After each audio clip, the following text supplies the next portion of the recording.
We are set in Oxford for the SEC on ESPN. The paratroopers soaring into the vault before the game.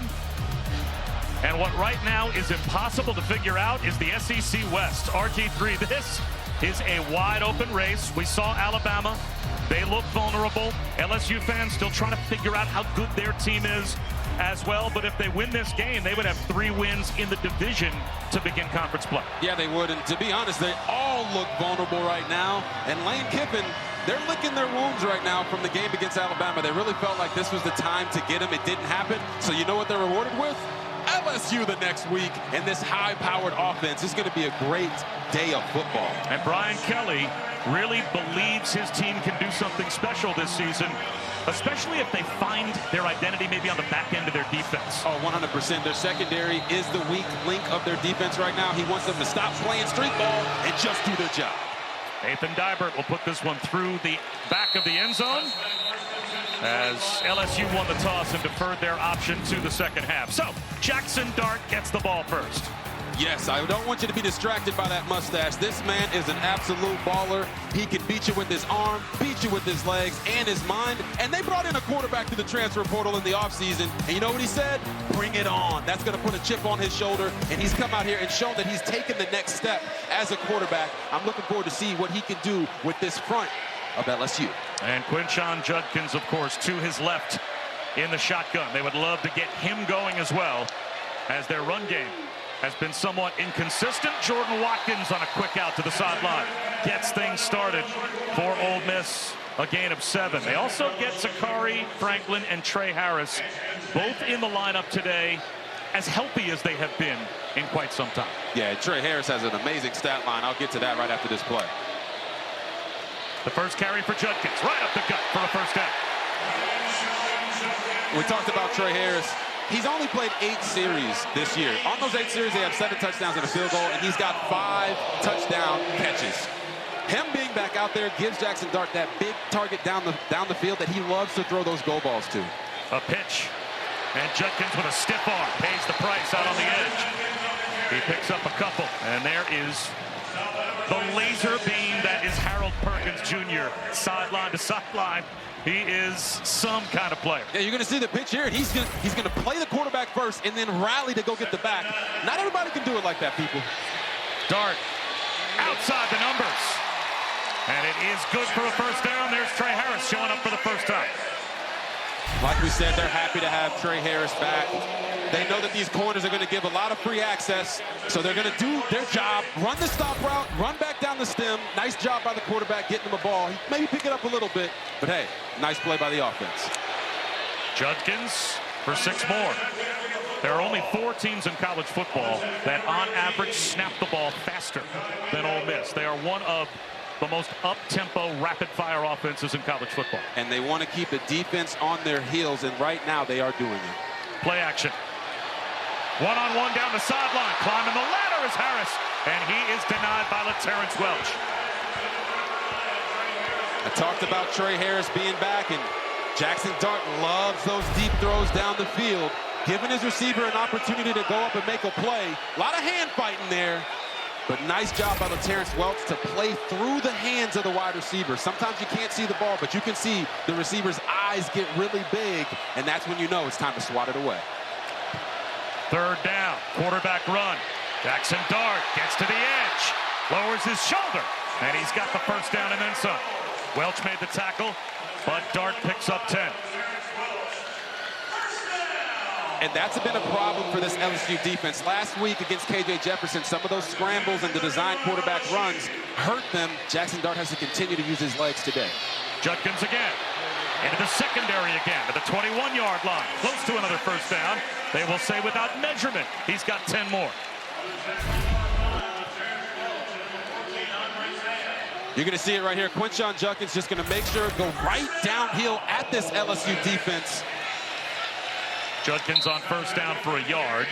And I got to be honest with you, Bob, I'm kind of shocked by that, because when we talked to Ole Miss and Charlie Weiss, their OC, Charlie Weiss Jr., their OC this week, they said, you know, we're going to run side to side before we get downhill on this massive LSU front. But right now, they're letting them know, hey, man, we're moving that line of scrimmage back. Flare out to the edge. Peyton Wade.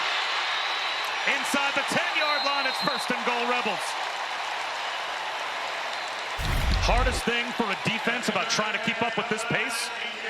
Well, the hardest thing is catching your breath. I mean, they run right at you, then they put it on the edge right there with Dayton Wade, making you run sideline to sideline, but also have to anchor down. You look at the defensive linemen right now, they've all got their hands on their hips. You know, not when I dip, you dip, you dip, but they're tied. Ulysses Bentley.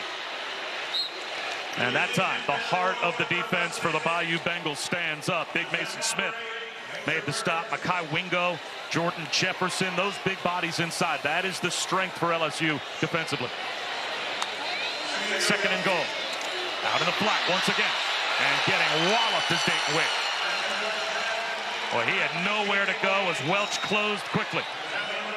I mean, we said Terrence Welch's name a bunch. That's how you knock out the bubble screen.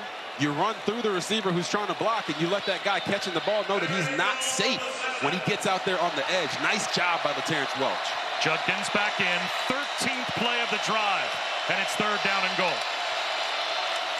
Dart, tipped ball. It's still bobbled and caught, but well shy of the goal line as Trey Harris was able to haul it in.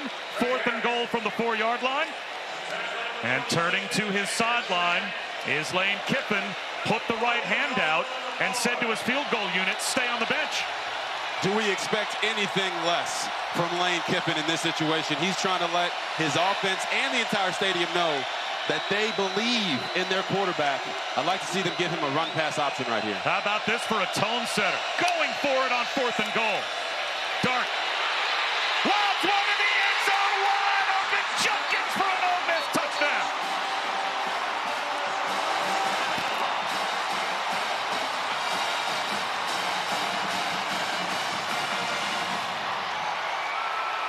Well, Bob, that play couldn't have gone any better for them. You're going to see the motion come across. The linebacker's going to get stuck right there, and it just opens up Quinshon Judkins. I like to call that your old pick and rub play. 14 plays, 75 yards, 4 minutes and 35 seconds off the clock. This game could not have started better for the Rebels. Well, Ole Miss at times can struggle on 3rd down, but they have no problem going for it on 4th down. They are now 9 for 11 going for it on 4th, and it just got them 7. I'm not scared. Watch out for the man. Quite the start as the Rebels strike first, 7-0 over LSU. Bob Wischusen here with Robert Griffin III and Chris Button. 4th down and goal from the 4. And Lane Kiffin did what Lane Kiffin does. Pushed the button and told his guys to stay out there. He told us that he was going to take risks. I think he didn't have to tell us that because we know his personality, and he showed it right there on the field. So now an opportunity with the football for LSU for the first time. And that means Jaden Daniels gets an opportunity to show us what he can do. And Malik Neighbors and Brian Thomas Jr. have become quite the duo. Neighbors, 523 yards and 5 touchdowns. And Brian Thomas Jr., well, he's got 413 yards and 5 touchdowns of his own. As a former quarterback, it must be nice to look to your left and your right and see those two guys out there. Oh, my gosh, it's a dream come true. You know if the one guy gets doubled, the other guy's going to have a one-on-one. They have mismatches all over the field today. They start with Logan Diggs, and he gets a couple of broken tackles and a 1st down, a gain of 13 on the first snap right up the gut, and we have an injured official on that play. It might be the umpire who was right in the middle of that downhill run by Logan Diggs. Paul Myers is the umpire. And right now the training staffs from both teams are heading out to make sure that he is okay, and he is not up yet.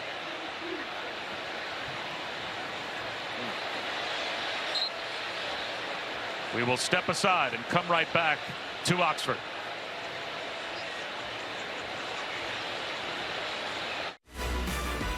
ESPN College Football Primetime is presented by IHG Hotels and Resorts. 18 hotel brands, 1 loyalty program. Download the app. And in part by Target. Get ready for Target Circle Week, coming October 1st through the 7th. An elite club of quarterbacks that Jaden Daniels just joined, along with our own RG3. Quarterbacks that have hit 10,000 passing yards and 2,000 or more rushing yards as well. It's a nice group to be a part of. Yeah, I mean, Jaden Daniels is really taking his game to the next level. You know, I'm honored to be in that group with him at this point, you know. Just really cool. Dan Lefevre, man, I remember that name. That's one of the all-time names for real.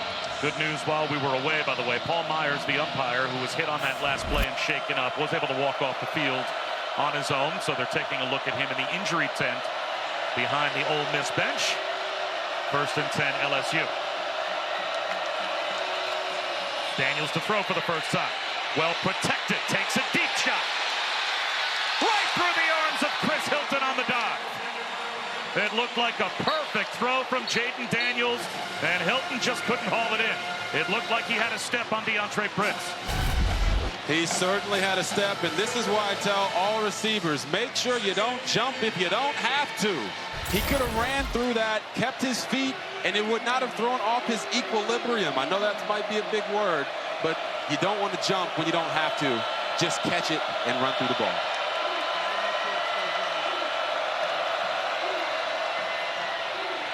Logan Diggs stood up after a gain of 2.5. Let's take a look at three's keys.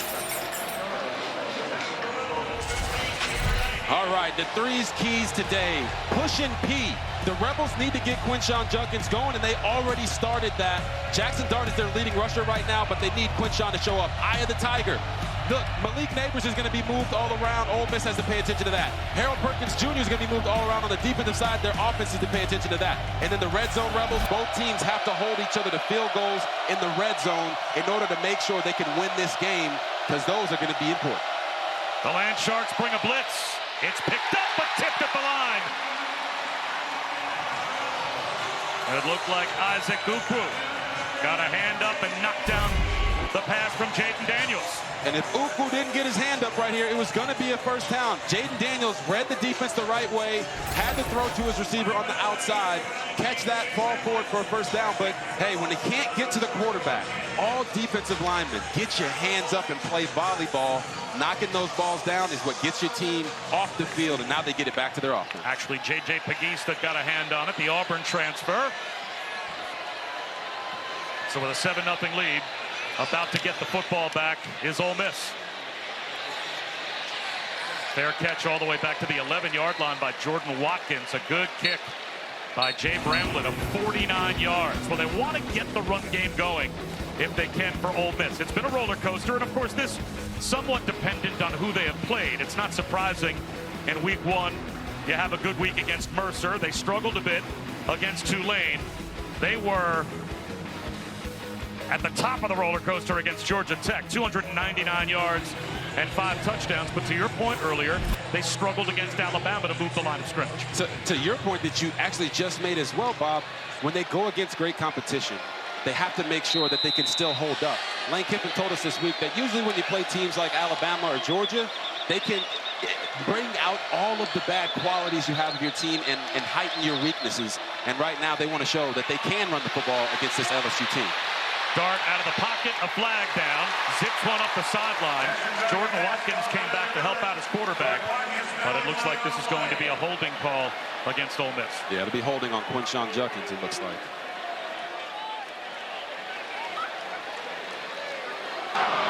Holding, number 4 on the offense. Penalty is half the distance to the goal. Replay, first down. Let's head down to Chris. I spoke with Quinshon Judkins this week, and he's heard from everyone. How do you get Judkins going after the explosive year he had a year ago? And he said, listen, I just have to be patient, keep my nose down, continue doing my work. Once we all get healthy on the offense, I know my yards will eventually come. And it will definitely help getting Zachary Franklin and Trey Harris to full strength. As Judkins on a dive left is tripped up at about the 10-yard line. He picked up 4. Mekhi Wingo was able to cut him down. What you love about this offense, guys, is you can spread the defense out, and it's not like you're just running downhill without bubbles in the defense. Right now, Ole Miss is putting these guys all the way out to the sidelines and allowing Judkins to knife through the defense. Dart A little button hook out to about the 17-yard line. 5 yards shy of a first down. A gain of 7 as Trey Harris makes the catch. So a third down inside their own 20-yard line for Ole Miss. And when it comes to third downs for this Ole Miss offense, it really does start with Jordan Watkins. If it's zone coverage and if it's man, they want to work number 9, Trey Harris, on those one-on-one matchups. 5-man rush. Batted ball up in the air, incomplete on the blitz. It was Major Burns. And it will be a punt from deep in their own end for Ole Miss. Anytime you see a safety lined up on the line of scrimmage with his ears pinned back, know that he is coming on a pressure. Jackson Dart right there has to find a way to manipulate his arm angle to get that pass off, because Major Burns has been all over the field all year wreaking havoc. Up against the sideline, a fair catch called for and made by Gregory Clayton Jr. 41-yard punt right in front of the LSU bench. Good field position for LSU when we come back.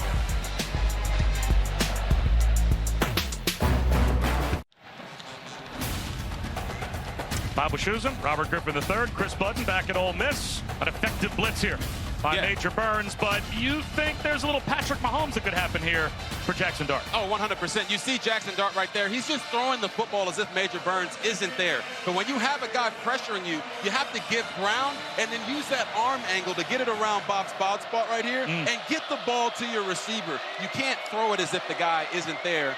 Play the game, not what your technique tells you to do. Around the bald spot, easier said than done.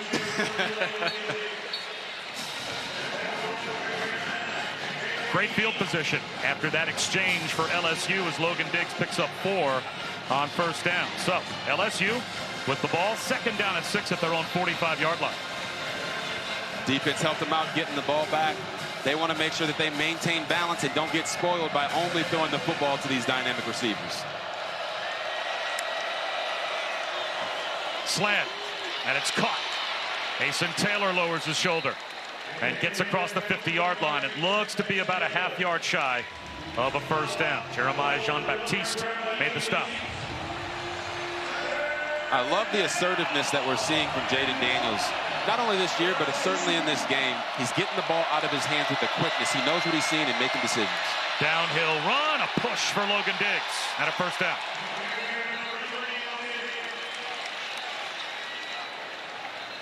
You keep saying that name, Logan Diggs, and I'm like, man, that sounds so familiar. Wasn't this guy just at Notre Dame?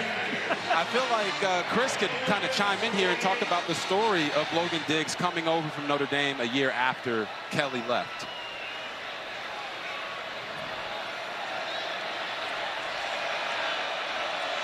I'll get down to Chris as soon as we can. John Emery is in the game now to the left of Jaden Daniels. Play action.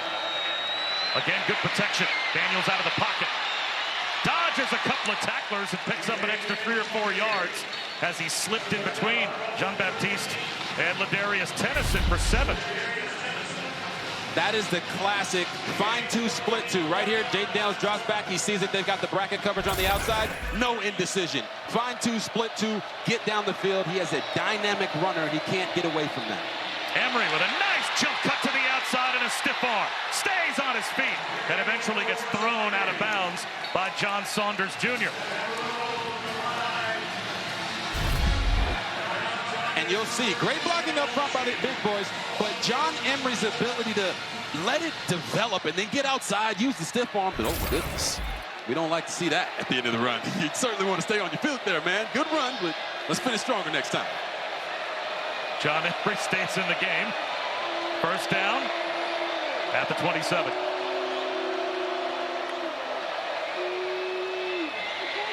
Quarterback run for Daniels. And he shoots for about 2 to the 25.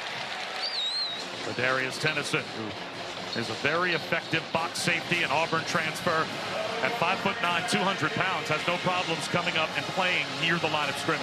No problems at all. And it's all hands on deck right now for that Ole Miss defense when it comes to number 5, Jaden Daniels. No matter what he's doing, they're keeping an eye on him everywhere because he is truly a game-breaking talent. So far, Malik Neighbors and Brian Thomas Jr. have been quiet. They are at the bottom of your screen to the widest side. Trips to the field. 2nd down and 8. Play clock winding down. They have to call timeout.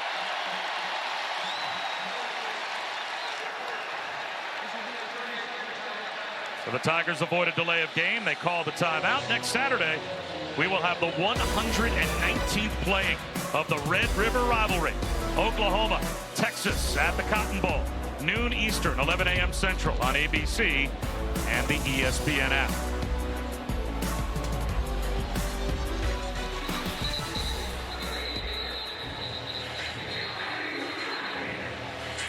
Oh, let's look at this real quick. We got some notable Heisman candidates. Michael Penix Jr. is leading the way for me. Caleb Williams, what a day he had today, throwing 6 touchdown passes against Colorado. But Quinn Ewers, Jordan Travis, Bo Nix, all these guys have positioned themselves to be in the conversation. But as we get deeper and deeper into conference play, we'll truly start to see who is the cream of the crop. Even a guy like Jaden Daniels with a win today could put himself in that conversation. After this play, I want to enter someone else into the chat. Okay. Back to throw is Daniels. To the sideline, incomplete. Brian Thomas, the intended receiver. How about Ray Davis at Kentucky? Ooh. All he did was rip off 280 yards and 3 touchdowns against Florida today. The #1 rushing performance, I believe, in FBS so far this season.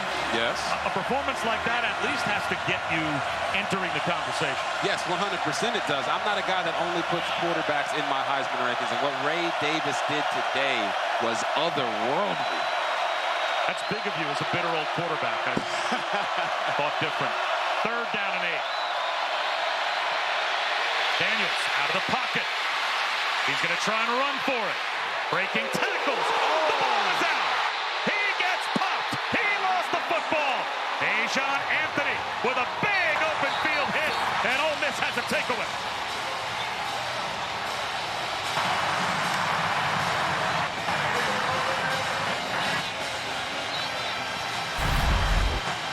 Oh, holy guacamole. Watch this hit right here by Dejon Anthony. He said, get that man some milk. Pop that ball right out of there. When we talked to Ole Miss defensive coordinator Pete Golden, he said it's gonna be a turnover type of game. And right there, they got exactly what they were looking for.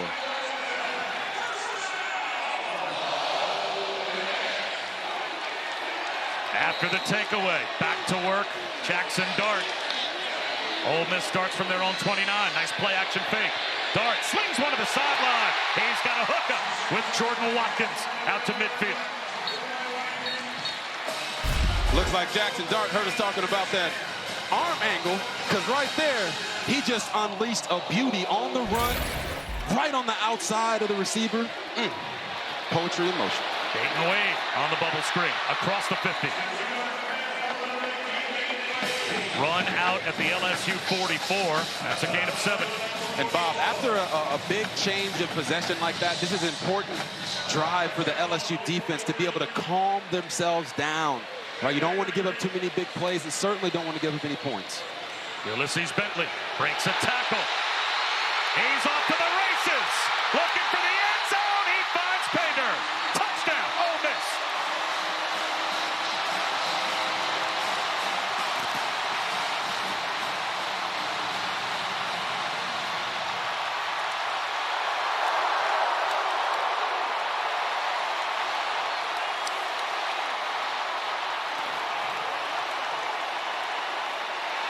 Wow.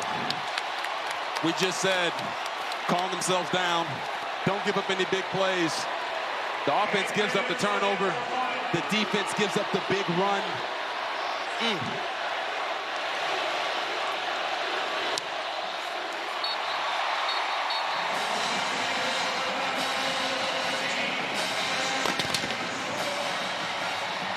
The first touchdown drive for Ole Miss was a 14-play, 75-yard march. This time, 3 plays, 71 yards. You're going to see it right here. Ulysses Bentley's going to ride the wave, and then he's going to create the wave.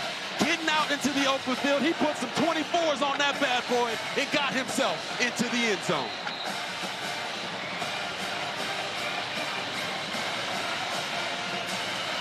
just the patience, the contact balance right there at the second level. And then when you see DBs putting their head down and trying to run fast, that's how you know they're not going to catch it. You just know it's over. Ulysses Bentley, who obviously is second on the depth chart to Quinshon Judkins, but when he was at SMU, not only was he second team All-AAC back in the 19 season, or rather the 2020 season, he was co-rookie of the year in that league. So that is a really nice 1-2 punch to be able to bring Bentley in to spell Judkins when necessary. Touchback on the kickoff, and now a quick word from Verbo.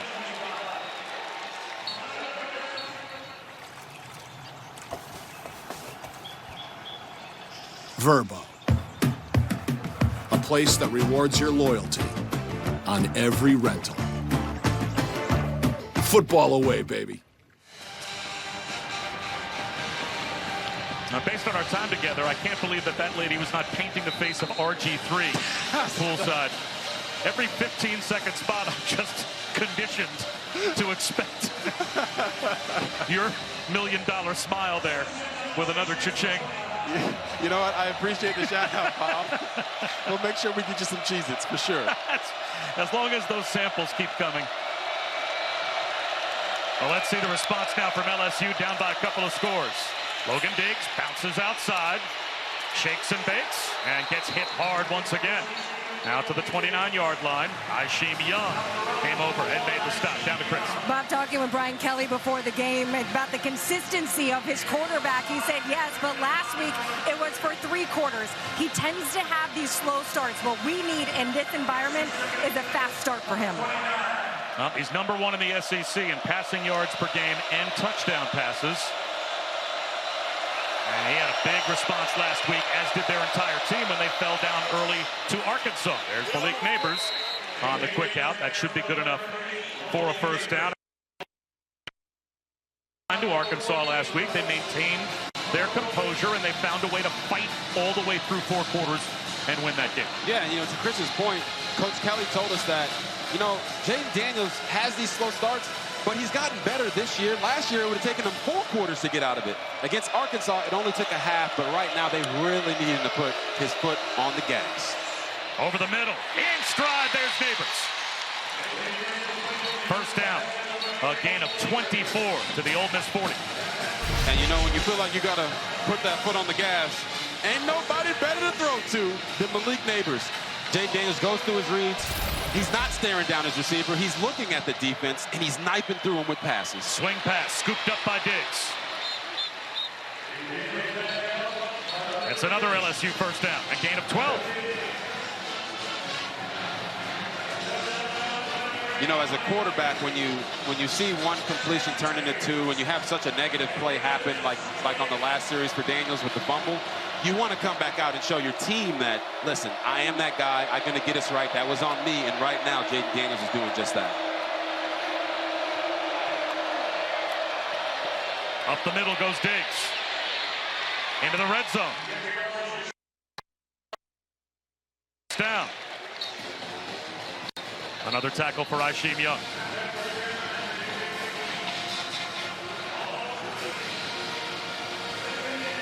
The Rebels have the 14-0 lead, and they've got a heck of a record under Lane Kiffin when leading by 14 or more. The only loss last year in Baton Rouge.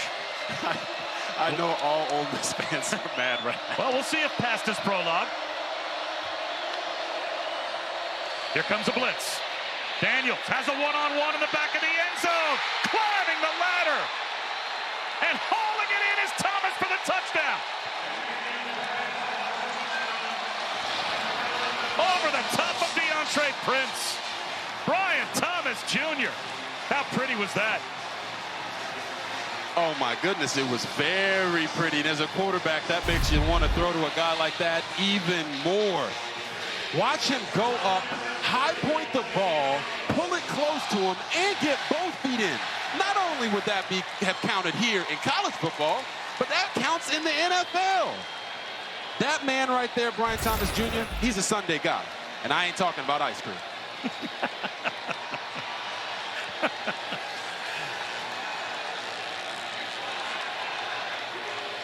The touchdown has been confirmed as Brian Thomas Jr. for the 6th time this season and the 3rd time in the last couple of weeks is able to score and cap a 6-play, 75-yard touchdown drive for LSU. That's the response that Brian Kelly was looking for.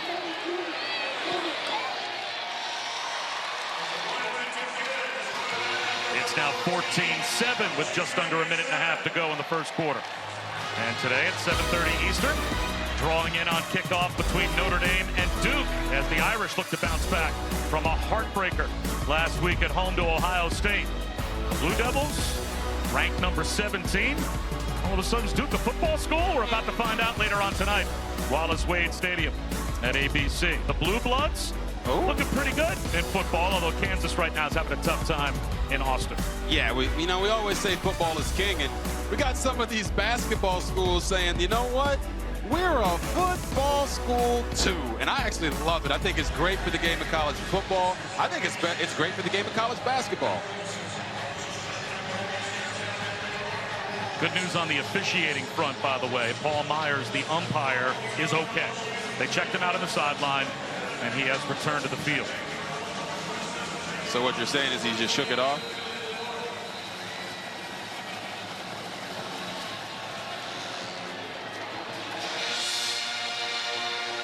Bentley watches the diver kick sail into the end zone for a touchback. Well, these are the 2 most potent offenses, points per game wise so far this year in the SEC. So we knew both defenses would be stressed in this game. Yes, we did. And that's why we talked about in the keys being a red zone rebel. It didn't just refer to Ole Miss. It's both teams. When these teams are driving on you, you want to force them to kick field goals, because if you just get that one time, it could be the difference in the outcome of the game.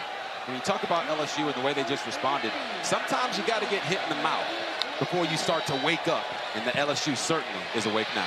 Quinshon Judkins, boy, he's tough to bring down. He ran through contact behind the line of scrimmage and then again near the line of scrimmage and picked up about 7. Quinshon Judkins right now is running like a man possessed. You know, a guy that hasn't really got going yet this year. He's making the most of every time he tries to touch the football. This time, close to a first down. Brought down about 1.5 yards shy. Well, Herschel Walker is the only player in SEC history to have had a better freshman year than Quinshon Judkins last season. That's a big name. That's not bad company to keep. On 3rd down, Dart has time. He's out of the pocket, and the seas part. He slides well past the first down line to gain. That's the benefit of having a quarterback who can use his legs. Watch Jackson Dart go through his progression. Left, right, no one's there. All right, I'm going to pull it down, put my foot in the ground, get vertical. Over the middle again, in stride, behind the defense, Jordan Watkins. Painter, touchdown, 63 yards.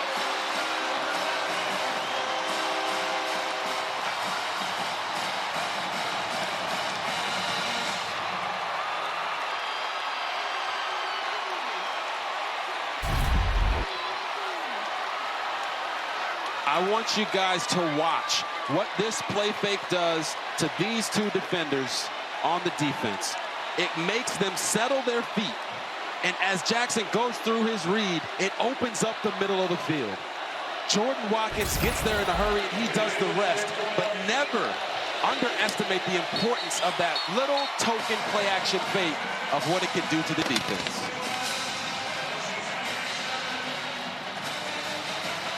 Jackson Dart, 10 of 12, 134 yards, and his 2nd touchdown.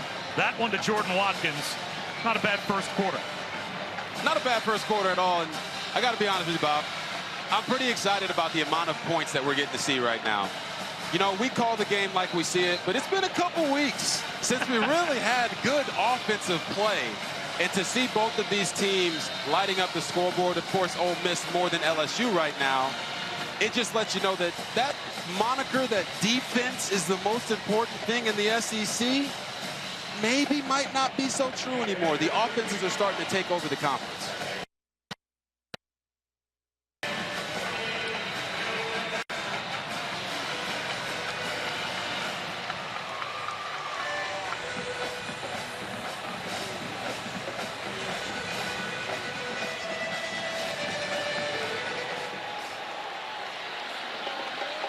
This kick down to the 3-yard line is returnable for Caleb Jackson.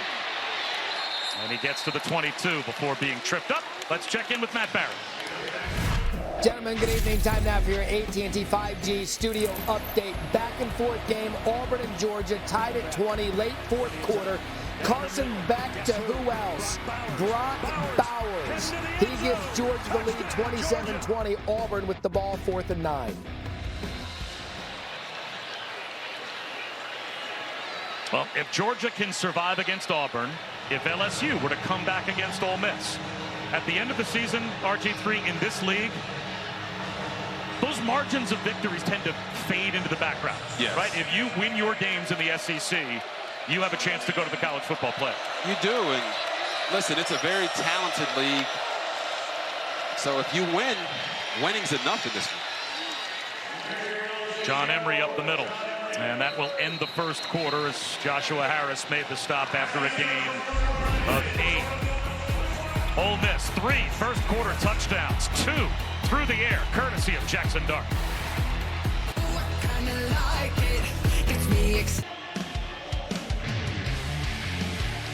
Start of the second quarter, 21-7. Ole Miss has the lead on LSU. And a moment ago, Brian Kelly spoke with Chris.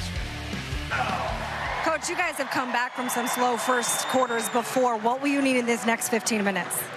Well, we got to execute. I mean, we missed a tackle on a counter play, and, you know, we don't insulate on a simple switch vertical. So, you know, we got to play football and you know, make the simple plays. We don't have to do anything outstanding. We just got to play football and make the corrections and come out here and obviously respond here offensively. Thank you, Coach. Thanks.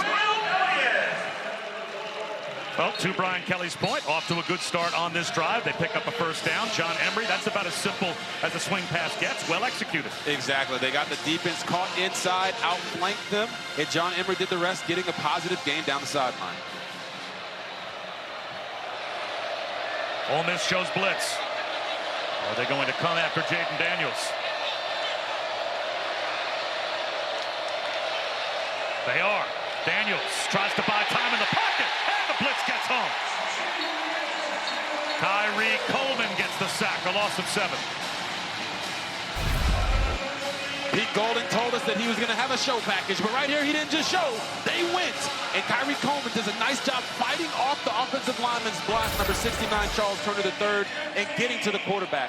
They really do believe that they can attack the center to the right side of this offensive line with Charles Turner III, Miles Frazier, and Emory Jones Jr. to make them have to block one-on-ones that aren't favorable. Now it's 2nd and long. This time a 4-man rush. Quarterback run right up the middle. Goes Jaden Daniels. He's got the first down and more. Daniels hunting the pylon. Down the sideline into the red zone before he's finally run out by Zamari Walton. At the 10-yard line. He picks up 55.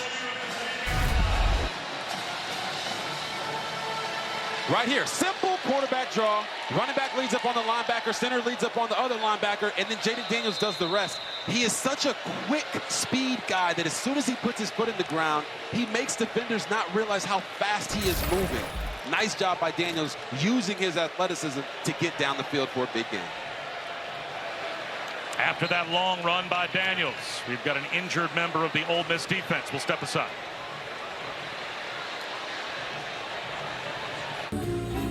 And yes, indeed, kick off your Week 4 NFL Sunday at a special time of 8:30 a.m. Eastern with the Countdown Crew on ESPN. And why? Well, that's because the London games kick off at 9:30 a.m. tomorrow, 6:30 a.m. Pacific, exclusively on ESPN+. Falcons, Jaguars at Wembley Stadium. To get ESPN+, go to ESPNplus.com or download the ESPN app. 1st and goal for the Bayou Bengals. Logan Diggs at the 5. Logan Diggs getting a push. Did he get the goal line? He did not. Inside the 1. It'll be 2nd down and goal. That's how you move your legs as a running back. Watch him come through the line, follow his blockers, and then power. Keep moving, keep moving, keep moving them. Diggs again. Across the goal line. There's the LSU touchdown. Logan Diggs, his 2nd of the year. Another answer for LSU. And this one is just good old-fashioned smash mouth football. Running downhill, you reach contact, fall forward. Logan Diggs for the touchdown. Amazing response for this LSU offense.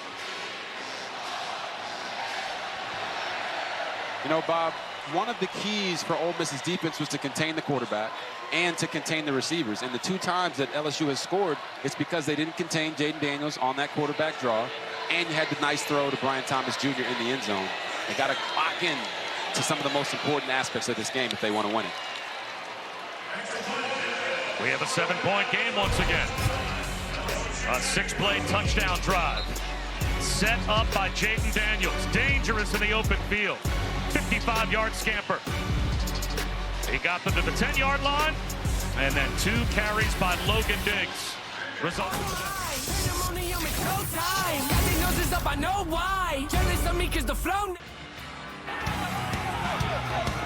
ESPN College Football Primetime, presented by IHG Hotels and Resorts, is brought to you by Taco Bell. Download the Taco Bell app and vote for this month's Live Mas student section.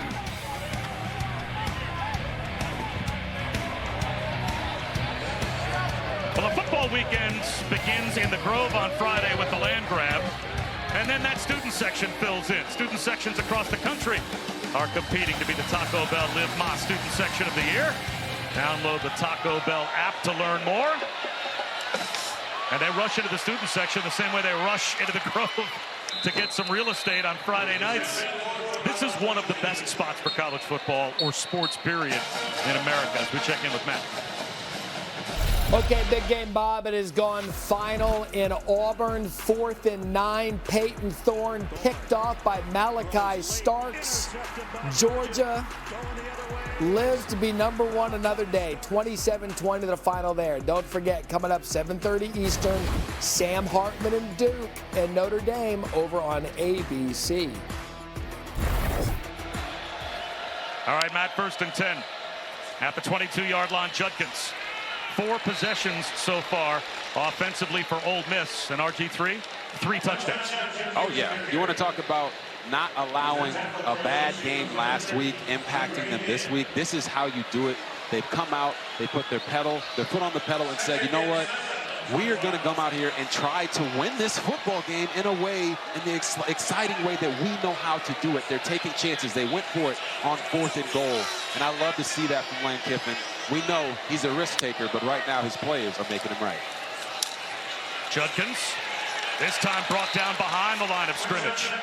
Greg Penn, who missed a tackle on that long run earlier, that resulted in the Bentley touchdown. Very sure on the tackle of Judkins there. That sets up 3rd down. Bob, what we've seen from both of these offenses have been nothing short of amazing. Coming into this drive, LSU is averaging 8.3 yards a play, Ole Miss 9.7. And when you look at their rushing, 7.8 for LSU and 8.2 per rush for Ole Miss. Where is the defense so far today? Play clock down to 7. That's about as deep as you'll see Ole Miss take it. Here comes a blitz on 3rd down. Jackson Dart buys time, slings one wide open. Caden pre-score. 1st down.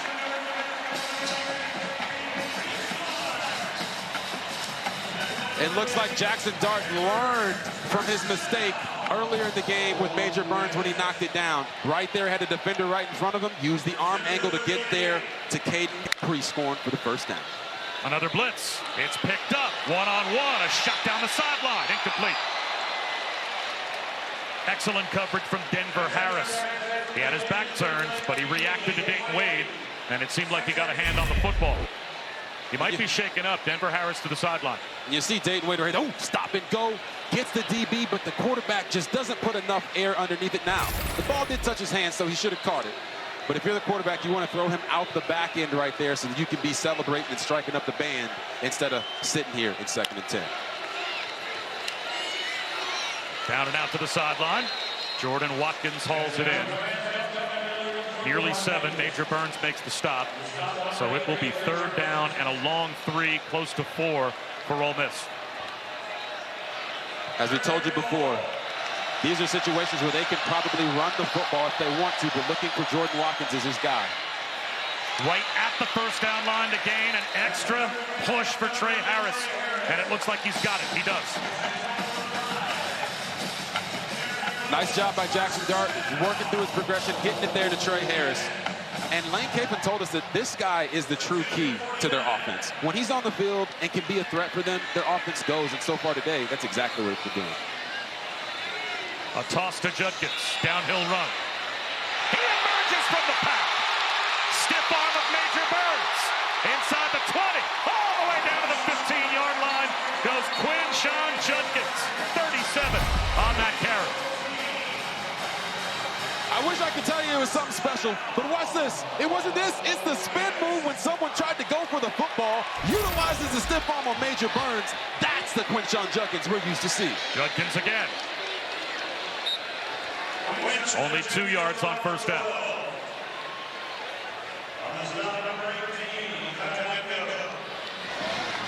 You know, Bob, Quinshon ran really great almost against everybody last year. But for him to come into this ball game not really, you know, operating at a high level and doing this against LSU, it's beyond impressive. You would not have thought his season high so far this season through the first 5 weeks would have been in the first half against LSU. Bouncing it outside is Bentley to the 10-yard line. Pulled down by Omar Spates, who returns to the defense this week for LSU after being out with a hip flexor. And you bring up Omar Spates. I actually called a game for him last year when he was at Oregon State. He is a sideline-to-sideline linebacker, so I know they're happy to have him back. But once again, they got to try to hold Ole Miss to a field goal here. 3rd down and 6. And this might be a false start. It looks like it is. False start on the offense, number 79. 5-yard penalty. 3rd down. On the opening drive of the game, we saw Ole Miss get all the way down to the 4-yard line and go for it on 4th and goal from the 4, and they scored. Is this 4-down territory for them possibly here, depending on what happens with this play? Well, it's always 4-down territory when you have Lane Kiffin as your head coach. He's just an aggressive and has an aggressive mindset. But right here, I would like to see them, you know, obviously try to get into the end zone. But if they get inside the 5, certainly they're going to go for it. Wide open. Taken away. As easy a touchdown as Ole Miss could have. The blown coverage for LSU costs them another 6.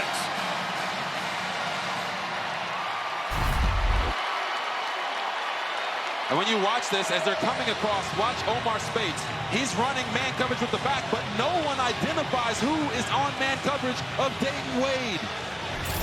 That's the easiest touchdown he's probably going to score all season long. And I know that man right there talking to him, Lane Kiffin, is certainly saying, hey, we'll take it. 5 first-half possessions for Ole Miss and 4 touchdowns. Well, Brian Kelly said it has to be simple. We have to execute. I think it's safe to say they did not.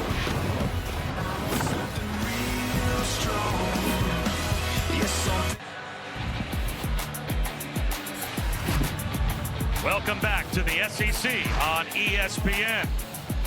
Well, both offenses are flying high, certainly Ole Miss especially. As Jackson Dart, 14 of 17, 173 yards, 3 touchdowns to 3 different receivers, and 4 touchdowns in 5 offensive possessions in the first half for Ole Miss. And RG3, what happened to LSU defensively? Yeah, what it looked like is you had everyone playing man and one guy playing zone. So right here, you're going to see this is a man coverage. And then watch this guy and the corner up top. As the play develops, it looks like they're trying to pass it off, but the guy latches on and runs, and the DB is sitting there hopping in place, not guarding anybody, looking to the sideline like, man, did I miss the call? So it seems like a simple thing, but if you're going to sit there and say, all right, I'm going to wait for the crosser coming to me, you have to communicate that to your guy on the other side of the field.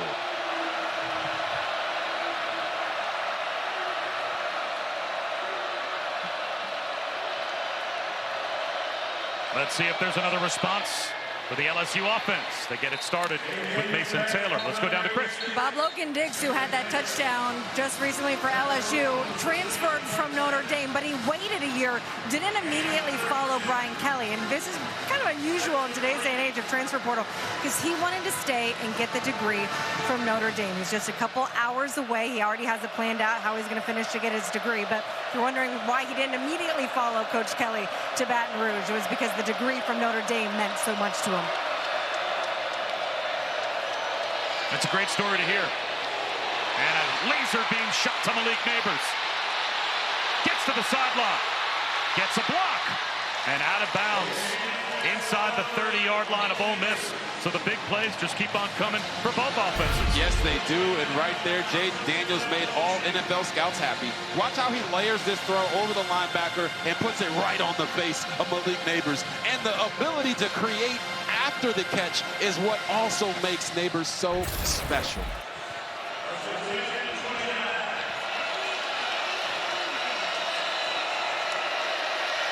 Back to the ground attack with Emery.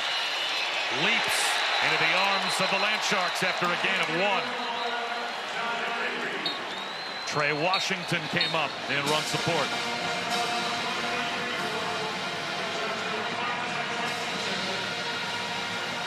You know, Bob, we're talking about Logan-Diggs. It's a great story, wanting to get his degree from Notre Dame and then coming to LSU. But one thing I've always wondered is with the transfer portal now today, how many of these young athletes are actually going to have a college football home if they're constantly changing teams year after year after year?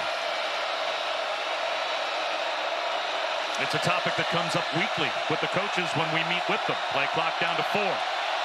It's at 2, and Jaden Daniels forced into a timeout. It's the second timeout he's been forced into. This crowd is really making it hard for them to listen. Under 6.5 to go before halftime.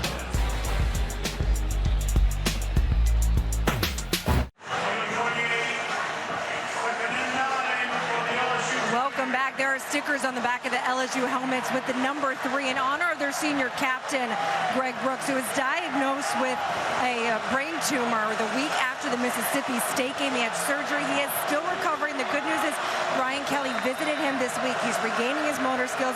He recognizes people, still waiting for the pathology reports. But our thoughts and prayers for Greg Brooks right now. Absolutely. To him and his entire family as Jaden Daniels.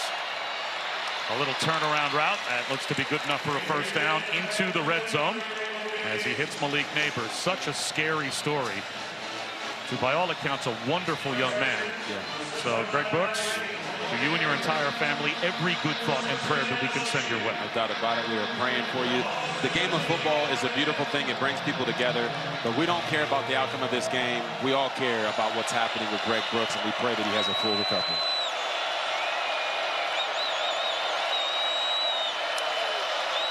Blitz coming, right up the gut, Logan-Diggs. He picks up 5. Jeremiah Jean-Baptiste was there to make first contact.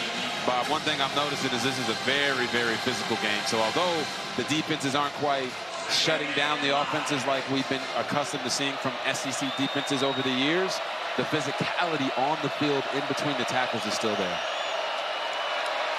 Malik Neighbors in the slot left. They move him all over the field trying to avoid double teams. They run it again with Diggs. Not much. 2 yards. 3rd down and 3 at the 11-yard line with 5 minutes to go in the half. You mentioned it before. They move Malik Neighbors all around. Look for them to try to get him involved here as they're going to go empty set and give Jaden Daniels opportunities for running lanes by spreading the defense out. You see any deep safeties out there for Ole Miss? Oh, no. Will they pressure Daniels on 3rd down? Only a 4-man rush. Daniels, back right corner of the end zone. Drops it in. Thomas with a touchdown. Another perfect throw from Jaden Daniels, and Brian Thomas with a touchdown that looked like it would be good on Sundays again. Bob, they just beat him on the same play twice. Slot fade, Brian Thomas Jr. gets his feet in there. You see the DB saying, no, let's see, 1, 2. Oh, my goodness. Go ahead, hit the line again.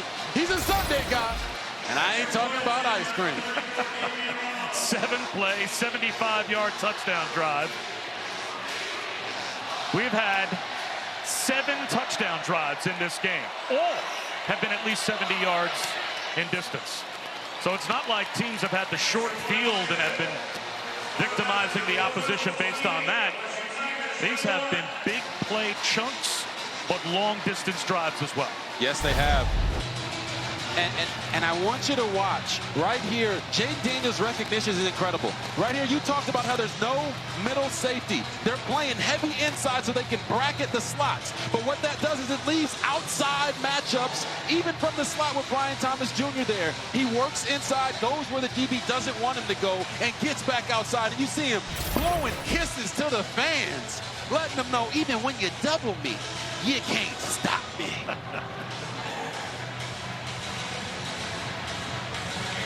Brian Thomas Jr. now with 7 touchdown receptions this season.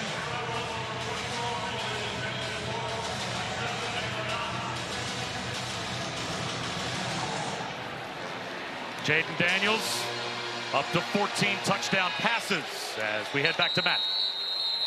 I have your Chick-fil-A move on the field, and this was right out of the gate. First play from the scrimmage, Billy Bauman Jr. Oski. 45 yards later, I'll tell you what, this Oklahoma defense is peaking at the right time ahead of Texas next week. First things first, up in Iowa State, 7-0. And we're on a collision course for a great Red River rivalry game next week, no question about it. So Ole Miss back to the offense. They've been unstoppable. And they start with a handoff to Ulysses Bentley. Ole Miss last week against Alabama, 301 yards of total offense in the game. Okay, 301. Talk to me. They are now up to 319 yards of offense in the first 26 minutes of this game. Ooh. Jackson Dart. Incomplete. Short hopped it to Bentley. Let's check in with Chris. And Bob, watching this LSU defense on the sidelines that last series, they looked shell-shocked, just sitting there, no one communicating with each other, no one talking, almost looking completely surprised at the result of these first 2 quarters. Well, Ole Miss came into today only 35% on 3rd down. At the bottom of the SEC standings, they're 5 for 7 here in the first half. A blitz for LSU. Dart beats the blitz. Wide open. Trey Harris off to the races. Finally gotten on the ground at the 15-yard line by Andre Sam. 56 more yards for Ole Miss. We talked about Trey Harris and how important he is to this offense. Watch him set up the DB, catch it, and explode after the catch. You talked about Andre Sam getting him on the ground, and we don't like that, Sam Iam. He does not like to see that big receiver running down the field. A flag down on the run by Quinshon Judkins.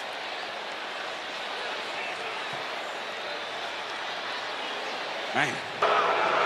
Holding, number 67 on the offense. 10-yard penalty. Replay, first down. Bob, I say man because we just listened to Chris on the sideline talking about how LSU's defense was so demoralized. Well, we all knew coming into this game their secondary was struggling. But right now, it's not just the secondary that's struggling. They're struggling tackling inside the box. They're getting the ball run right down their throats. So when you say, I mean, this is the strength of our team, our D-line, our front 7, and they're getting dominated, how's that going to make your DBs feel? And right now, the DBs are not tackling like they haven't been all year. They run it with Judkins on 1st and 20. And he is grabbed around the waist by Whit Weeks, the true freshman linebacker who played very well in place of Omar Spates when he was hurt.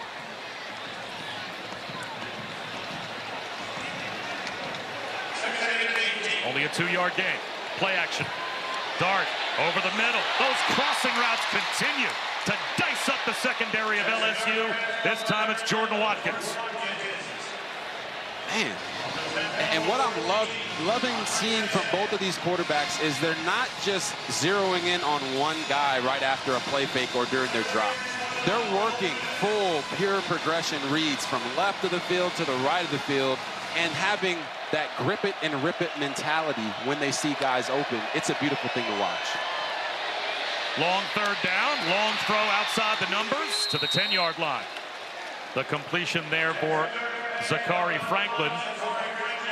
And now we saw on the opening drive, 4th and 4, and Lane Kiffin did not hesitate to go for it.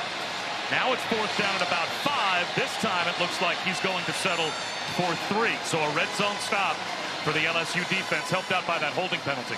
There you go. It feels like the only way that both of these offenses are stopping or being stopped is by themselves, right? Turnover by LSU, they get stopped, or they shoot themselves in the foot with a penalty. Same for Ole Miss, getting in a 1st and 20. 27-yard field goal attempt is through for Caden Davis. So it is now 31 on the board for Ole Miss as we check in with Matt Barrett.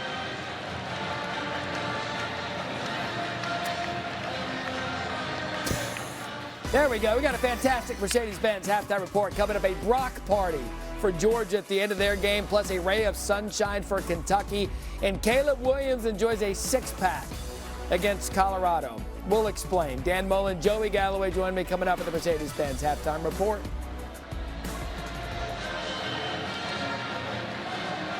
All right, Matt, thanks very much. Who knows what might happen before the halftime report? We've had just this boring 52-point half so far with 1:42 on the clock. Ended timeout for LSU. Yep. As quickly as both of these offenses have scored, and the chunk plays that we've seen, that's an eternity for Jaden Daniels. Yeah, it is. And honestly, I think the reason that Lane Kiffin decided to kick that is because he knows that LSU is getting the ball when we come out of halftime. We want to get as many point lead as he possibly can going into that second half. We've got next Saturday's Week 6 SEC Network college football lineup for you. Mississippi State hosts Western Michigan in Starkville at noon Eastern, 11 a.m. Central. That starts the day, and then Florida will want to bounce back against Vandy in the Swamp. And we cap the day with Arkansas taking on these Rebels. As number 20 Ole Miss in our SEC Saturday night matchup will take on the Hogs. All 3 games available on the ESPN app.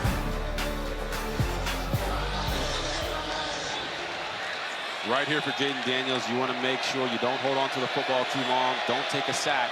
Those can really prohibit your ability to run a 2-minute offense. Only a 3-man rush. Coming back is Brian Thomas. Turns upfield. Yards after the catch again for Brian Thomas Jr. He picks up 15. You know, there's a good narrative that Brian Thomas Jr. is benefiting from Malik Neighbors, but he's starting to come into his own and really establishing himself as one of those true number 1 wide receivers. Daniels. Guess who? Brian Thomas Jr. And you know, it was funny when we talked with DC for Ole Miss, Pete Golden, he said that, you know, he recruited both of these guys, Malik Neighbors and Brian Thomas Jr., and he always felt that Brian Thomas had a higher ceiling, and we're starting to see him come into his own, like I said before. But that's got to be an exciting proposition for Jaden Daniels going through the rest of this year. And I know the NFL scouts are watching this game and just licking their chops. Jaden Daniels has hit on 11 straight. They bring a blitz. Well protected. Out of the pocket. And scoots out of bounds. That'll stop the clock at the 38-yard line of Ole Miss. They'll actually mark him out closer to the 37 with 1:19 in the half. And LSU still with a timeout. Yes, they do. And I talked about it before at the beginning of the drive. Don't hold on to the football too long. And if you're going to scramble, obviously make sure you get positive yards that are worth it. The clock is not your friend right now. You got to get out of bounds. You got to push the ball down the field. But like I said before, do not take a sack here in this situation. And now we see Neighbors and Thomas switch sides. Neighbors out to the right. And Thomas widest to the near side left. Daniels, quarterback draw. Brought down inside the 30 at the 29-yard line. And, of course, inside of the last 2 minutes of each half, back to the old college football rules. So you see the clock stop for a moment. And now it starts again. 1:07 to go in the half. Daniels, he's going to take a shot. Kyron Lacey. He's got it. That's an LSU touchdown. Right down the chimney. Jaden Daniels to Kyron Lacey. 29 yards. Oh, my God. That's just unbelievable, man. 3 touchdowns, all 3 the same box fade route, and Jaden Daniels is dropping it in the bucket. Look at that beauty. Kyron Lacey barely has to even raise his hands up. That's how perfect of a throw that was. I have a problem with their strategy. They left Ole Miss way too much time. Oh, my goodness. 58 seconds and 3 timeouts. That's terrible clock management by LSU. Bob, I'm just having a great time. These guys are absolutely balling right now on the offensive side of the ball. These offenses are scoring too quickly. Damian Ramos, another extra point. What a first half. 31-28, Ole Miss on top.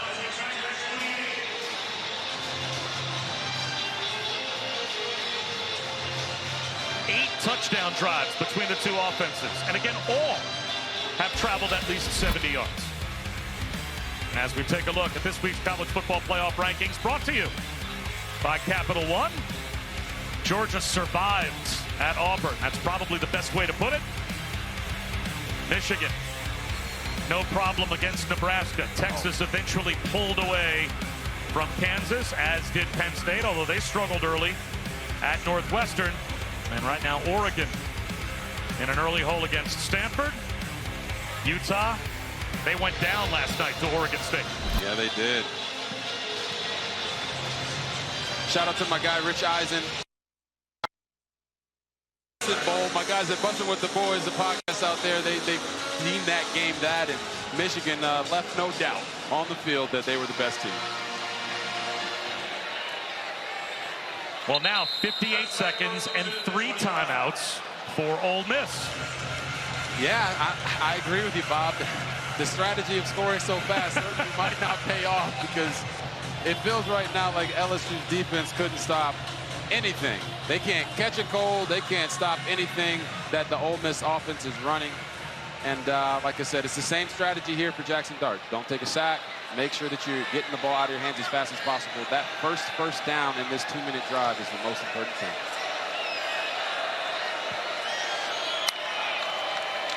Four-man rush. Dart over the middle. Priestcorn reaches out. Incomplete. And probably the better for it, as the clock will stop with 51 seconds to go in the half. It'll be 2nd down and 10. Again, Ole Miss runs a 2-minute drill as their base offense. Right. They average snapping the ball every 22.4 seconds. Only Tennessee, Texas Tech, TCU, and USF are faster at getting to the line of scrimmage and snapping it than the Rebels. Up the seam. Incomplete. That looked like a miscommunication. Jordan Watkins heading to the sideline, and instead Jackson Dart took a shot up the numbers. Yeah, he did. So a couple things there. One, all the teams that you just mentioned all run the Baylor offense. They all have ties to it in some way, which is extremely up-tempo, the offense that I was blessed to play in when I was in college. Second thing, I don't know why I said important thing a couple plays ago. Seems like my accent, my Brian Kelly accent was coming out there. Quarterback run on 3rd down. And Harold Perkins Jr. making his presence felt for the first time with 39 seconds to go in the half. And now LSU can use that final timeout. See, the genius of LSU's strategy, this is what I was getting to. They knew if they got a 3 and out, they could call timeout and get the ball back to their offense again. And who better to do it for him to make the play than Harold Perkins Jr., the best defensive player in the SEC, which means he's the best defensive player in the country. This guy is all over the field. We've seen it today. Even though they've been gassed and they've given up a lot of points, he has still been making the plays that he's used to making.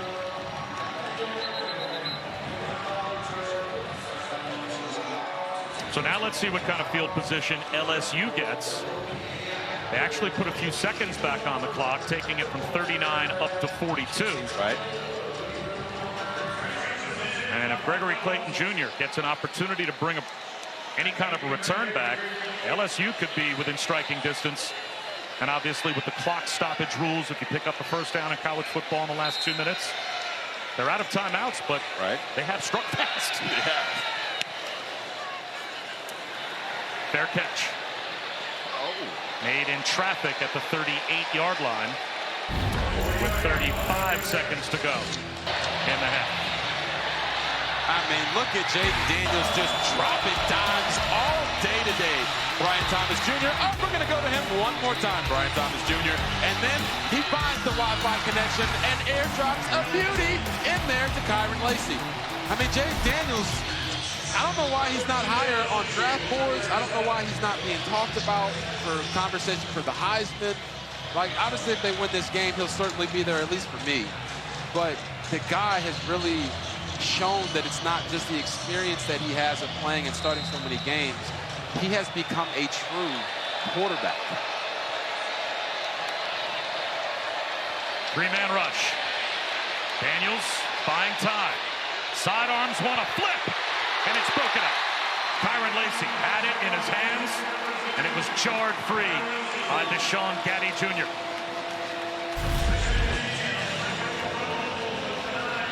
Right here, Gaddy's going to separate the man from the ball legally. Does a nice form hit there, jarring the ball loose. And now you're sitting here in second and long with 27 seconds left in the game. Your LSU getting a completion here and getting down the field is as simple and the thing that they need to do for sure. A blitz flushes Daniels out of the pocket again, crosses body. This time he finds Brian Thomas. There you go. And he gets to midfield. That stops the clock. 17 seconds to go. Let's see if LSU wants to run up and spike it to try and preserve time. It looks like they will. There is the spike. That cost them 3 seconds. Nice. So I guess you're probably thinking more field goal range now than end zone from midfield with 14 seconds to go? Well, I mean, with 14 seconds, like you said, the clock can still stop if you get a first down. So they get a first down. They can throw this ball wherever they want to as long as they get up to the line of scrimmage and spike it. 14 seconds is enough time. Jaden Daniels just cannot hold on to the football.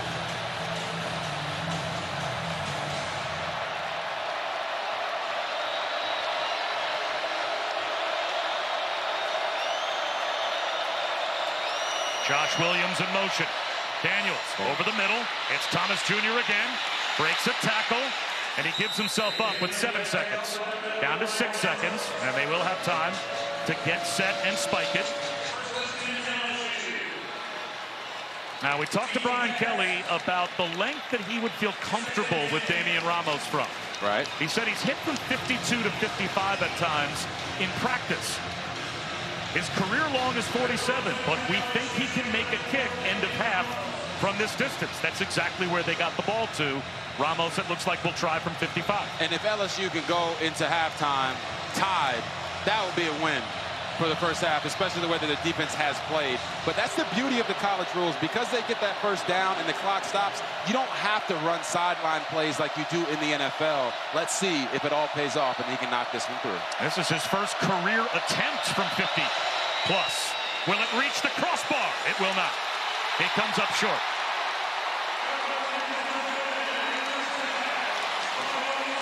Well, this shootout of a first half goes to Ole Miss, but only by a field goal. 31-28. The Rebels have the lead at the break.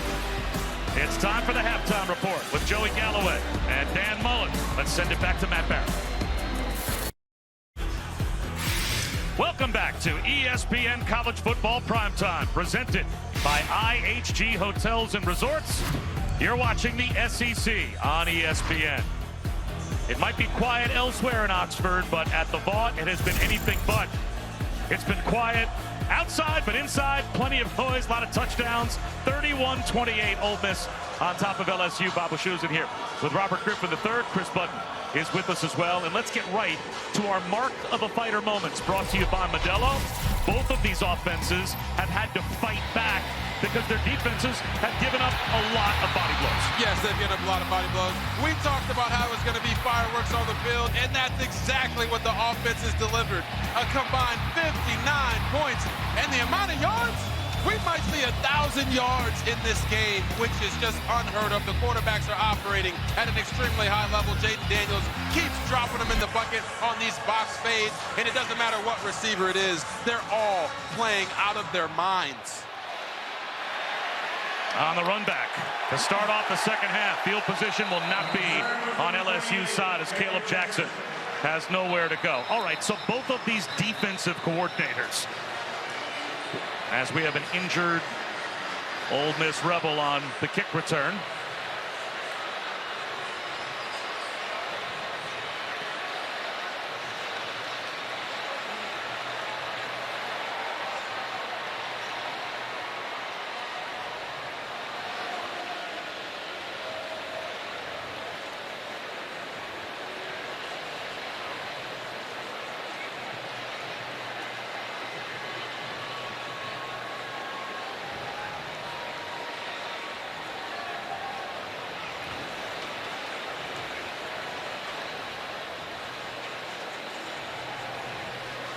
So while this injury timeout takes place, we will step aside and come right back.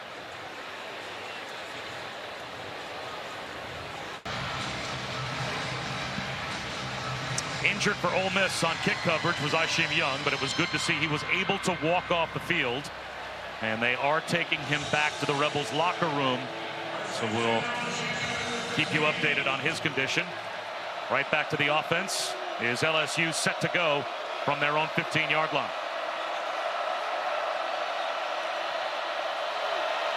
That's Mason Taylor in motion. On the ground, it's Diggs. Dives ahead for 6. Down to Chris. Well, for Lane Kiffin, it was pretty simple. Good offense, bad defense. He said defensively we're getting caught on too many mismatches, that it's exposing us. And when we met with him yesterday regarding the offense, he said, listen, that 10 points we put up against Alabama, it ain't going to cut it. We're going to have to put up a lot more than that, which the question is, will 60 be enough tonight? Well, he's not going to be happy with the fact that his team was just flagged 15 yards for a face masking penalty on the carry by Diggs. So what was a modest 6-yard gain now becomes a 21-yard play and brings LSU all the way out to their own 36-yard line. Jaden Daniels in the flat to Diggs. Tumbles down at the 43. He's got 7. Zamari Walton made the stop. You know, you talk about them, hurting themselves with these penalties. And one thing they said that they wanted to do was make LSU earn it. And right now, that's not really what they're doing. And the mismatches are being created because Pete Golding doesn't want to give their receivers free access. But they're going to have to do that so that they're not giving up so many big plays. Diggs, he's got a first down. All the way out to midfield. Well, LSU has the ball, so we'll start this with Ole Miss. Yes. If you are Pete Golding, what are your defensive adjustments in the second half to try and slow the Bayou Bengals down? Well, the #1 adjustment is play no more man coverage, okay? Because you're a man down every single time you line up with all these wide receivers. Daniels. They may have to account for quarterback run as well, as Daniels is breaking tackles, and he gets walloped out of bounds at the 36-yard line. That will be another personal foul called against Ole Miss on this drive. Oh, my Lanta. Dejon Anthony will cost his team 15 more.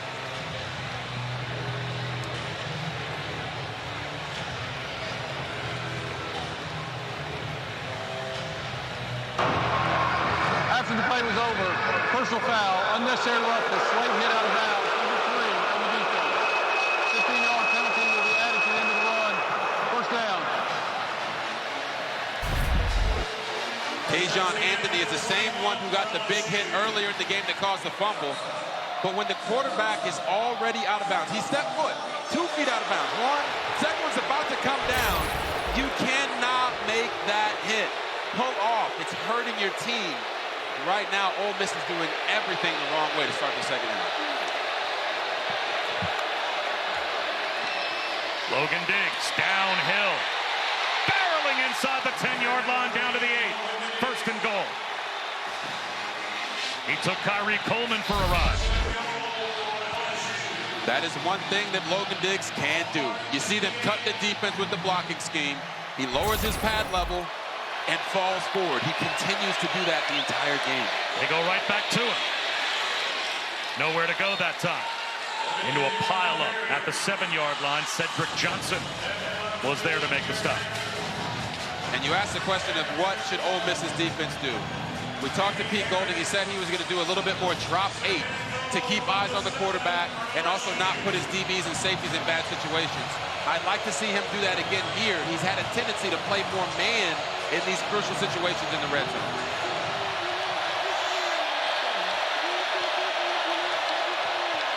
False start. That will cost LSU 5.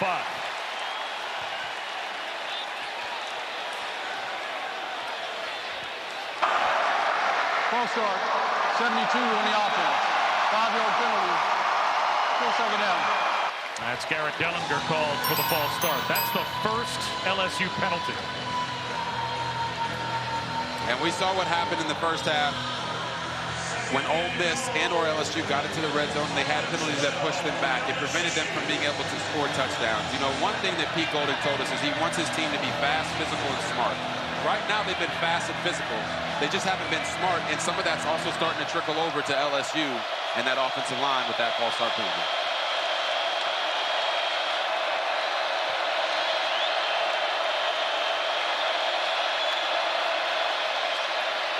Daniels scans the field, tucks it under at the 5-yard line. Looking for the goal line, driven back, just shot inside the 1 on the scamper by Jaden Daniels.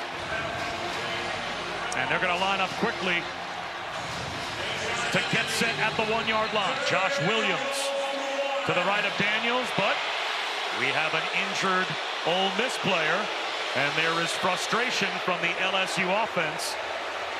They're reacting like this is a delay tactic. That's J.J. Pegues that is down and hurt.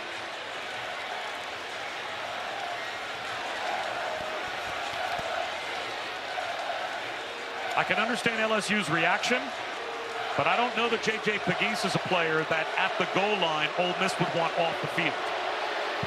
Yeah, typically when you see guys go down because they're trying to give their defense a chance to rest, it's not one of your best players that's doing that.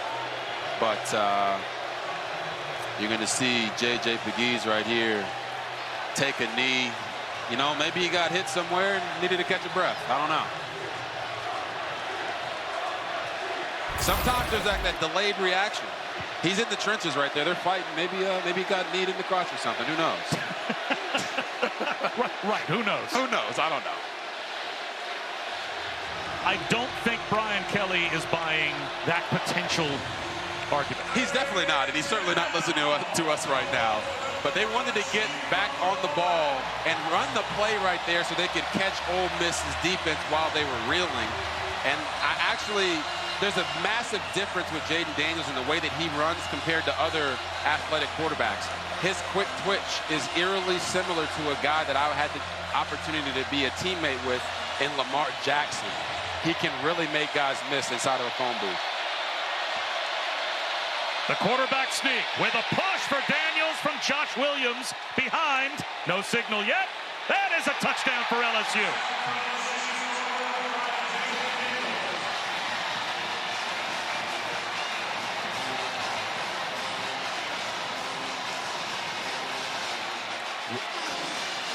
Well, I've got to say, it is a copycat league. And in the NFL, we've seen the Philadelphia Eagles use this tactic to get first downs in short yardage situations and touchdowns on the goal line. And right there, LSU taking it from the NFL back to college with the tush push. A couple of times in the first half, Ole Miss had a 14-point lead.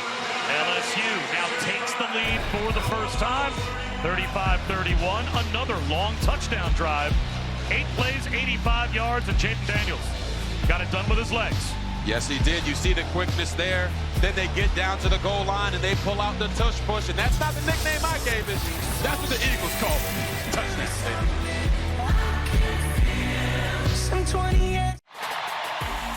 ESPN College Football Primetime, presented by IHG Hotels and Resorts, is brought to you by Taco Bell. Download the Taco Bell app and vote for this month's Live Más student section.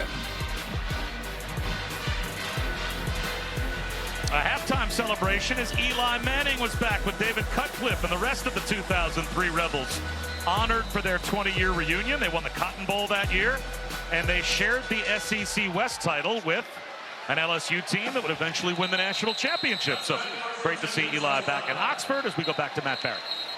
Bob was using a great time to have the ESPN app because all the night games have kicked off. Notre Dame early lead on Duke on ABC. West Virginia and TCU, the Frogs have just scored. And South Carolina has just taken a 10-7 lead on Tennessee. And Virginia Tech up early on Pittsburgh on ACC Network. And, of course, after we're done, we will head right to Alabama and their next game against Mississippi State. So the SEC West champions back in 2003, Eli, David Cutcliffe, and the rest of these Rebels. And what a shootout we have had so far. LSU with a 4-point lead. Back to the offense for the first time here in the second half. Quinshon Judkins picking right up where he left off in the first half. He's got 12 before he's brought down by Andre Sam. Yes, he does.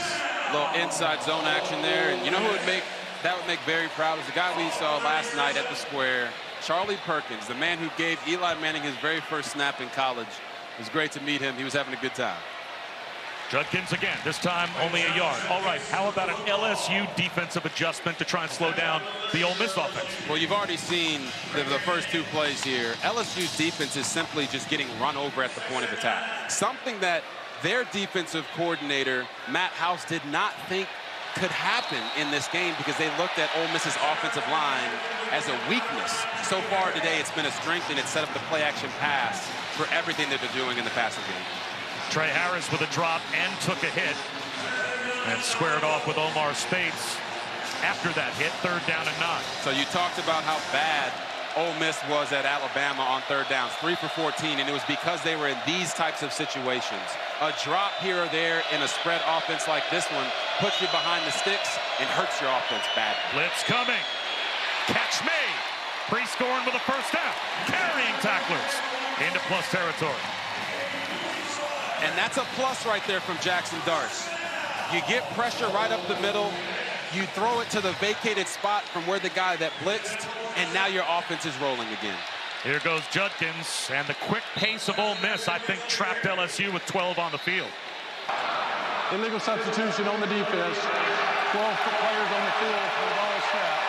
5-yard penalty from the previous spot. Replay first down. I think it was Harold Perkins, and he wasn't in a full sprint to leave the field. It's an uncharacteristic play right there from Harold Perkins. Normally always hustling on and off the field. And this Ole Miss offense is really killing them with the tempo. A toss to Judkins on 1st and 5. He has a first down and more. Cut down inside the 30. 14 yards before Andre Sam finally brought him down. And it looks like Andre Sam is down as he took the worst of that hit with Quinshon Judkins. Speights slow to get up.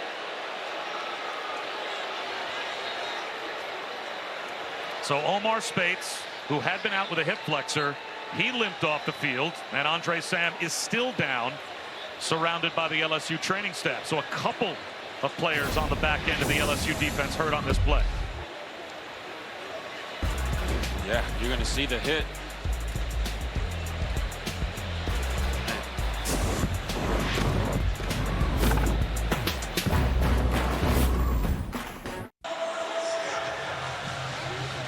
Welcome back to ESPN College Football Primetime, presented by IHG Hotels and Resorts. And we've got several injuries to update you on from the LSU sideline. You saw Omar Speights making his way into the injury tent. Here's Ulysses Bentley up the middle. Flag thrown from behind the play as he gets to the 22-yard line. Andre Sam and Obi Agufo. They were all injured on that last play for LSU, although it looked like Agufo. Number 78 on the offense. 10-yard penalty from the previous spot. Replay first down. Agufo and Sam looked like they were able to shake off their respective injuries, and in fact, Andre Sam is back on the field. Correct, and now we see here with another holding call These teams seem to only be slowing themselves down with the penalties. And I just want to showcase with an offense like this, everyone thinks, oh, it's up-tempo. They're throwing the football all over the yard. It's the running game that really makes offenses like this go. And until LSU can stop them from running the football, it's not going to be any prettier for them for the rest of the game. In the first half, we had 3 total penalties. We've already had 5 total here in the third quarter as Judkins finds a cutback lane and gets tripped up. Ankle tackle made by Harold Perkins. And there was a lot of room for Judkins. It seemed like if Perkins didn't make that tackle, as Spates is out of the injury tent, but not back on the field yet. He had been out with a hip flexor, and Wick Weeks had been playing in his place. He's out there now, and the pass rush gets home for LSU, but it's flipped back to Judkins by Jackson Dart. The play was allowed to be kept alive. Harold Perkins may have missed the tackle. That could have been the sack of Jackson Dart, and Dart kept it alive. A little Patrick Mahomes creativity here. Tied up. You know what? Just give it to your brother. Say, help a brother out. I like it.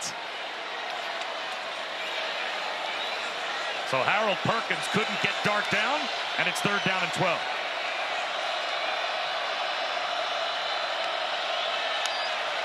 Four-man rush. Dart, one-on-one. A leaping breakup at the 2-yard line. Trey Harris, the intended receiver, and Zy Alexander made the one-on-one play. Zy Alexander made the big play at the end of the game last week for LSU. Now they try to go up top on him, and Jackson Dart just needed to throw that about 3 yards further, because that one-on-one matchup for Trey Harris is one that he can win routinely. So Caden Davis from 47. They'll try and make this a 1-point game. It's got plenty of distance. And it's good. Right down the middle.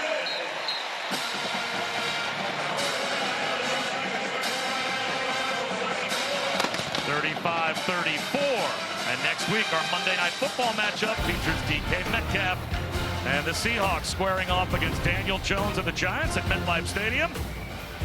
Eli's old team will take on Seattle at 8 Eastern, 5 Pacific on ABC, ESPN, ESPN Deportes. And Peyton and Eli, of course, once again, will have the Manning cast of that game on ESPN2. Oh, look at those career passing yard numbers from the great Eli Manning. It's good to see him out here. And you talk about that Monday Night Football game. We'll have Eli and Peyton on with us on Monday Night Countdown. Going to have some really cool breakdown tapes, so make sure y'all tune in for that. Really been a fan of Eli's transition into the media space. He's been doing a really good job, and I'm happy to be a part of that with him.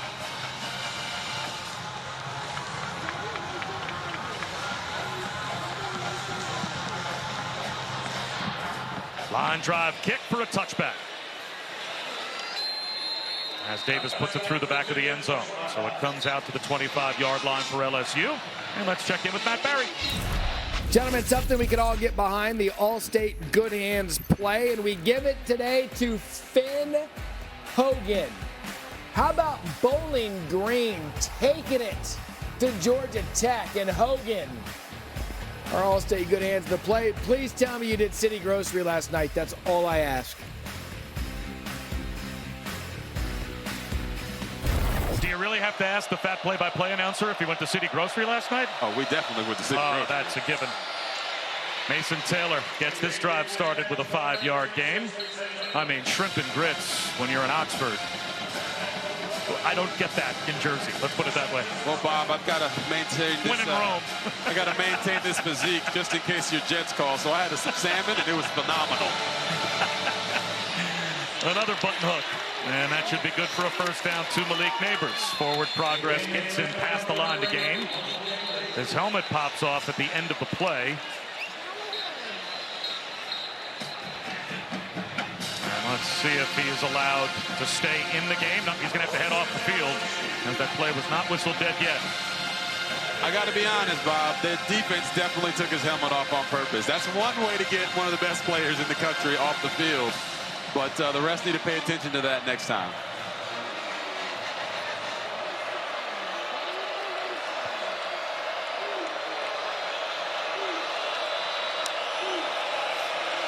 Logan Diggs. Brought down after a gain of 3.5 by Ladarius Tennyson. Now, Bob, you asked me about defensive adjustments, and Pete Golding has come out, and he's made the adjustment. They're playing with much more two high safety looks, giving more free access on the outside because they know now that LSU has become addicted to the big play, and they're rallying to make tackles. So they seem to be taking the process of make them earn it like he told us they would, but they did not do in the first half.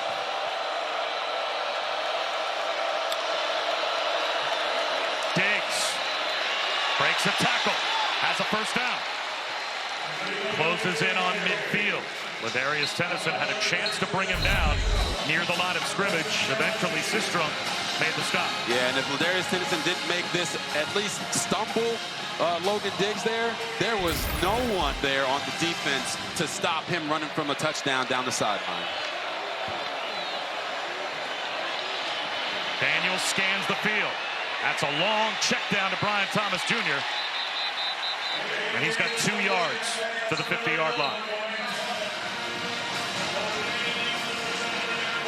DeAndre Prince wrestled him down. It's a gain of 3 just across the midfield stripe. You were in line, Bob. That was a really long throw for not much of a gain, but as a quarterback, your job is to get the ball to the guy that's open, and right there, Jaden Daniels made the right read.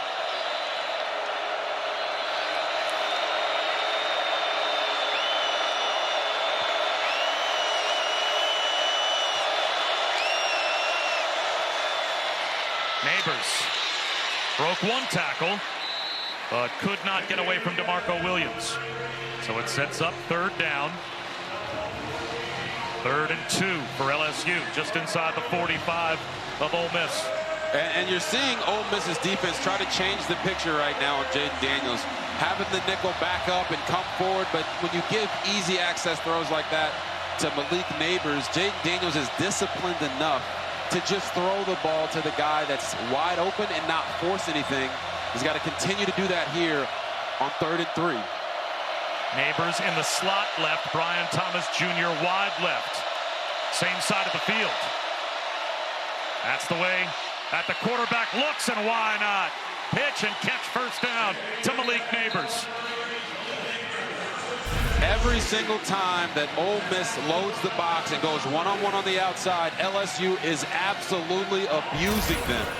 Malik Neighbors does a nice job setting up the guy covering him and breaking inside, running through that. He was a shoelace away from being off to the races.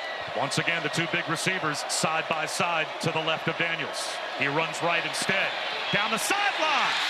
Inside the 15-yard line, Mason Taylor spins to the 12.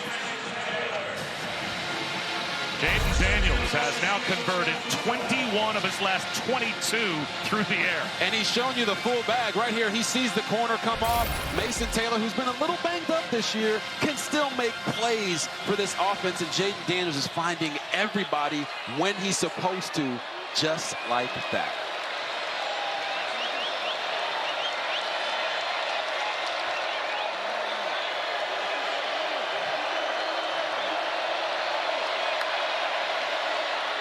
Straight ahead goes Diggs. At the 5, at the goal line, he's in for an LSU touchdown.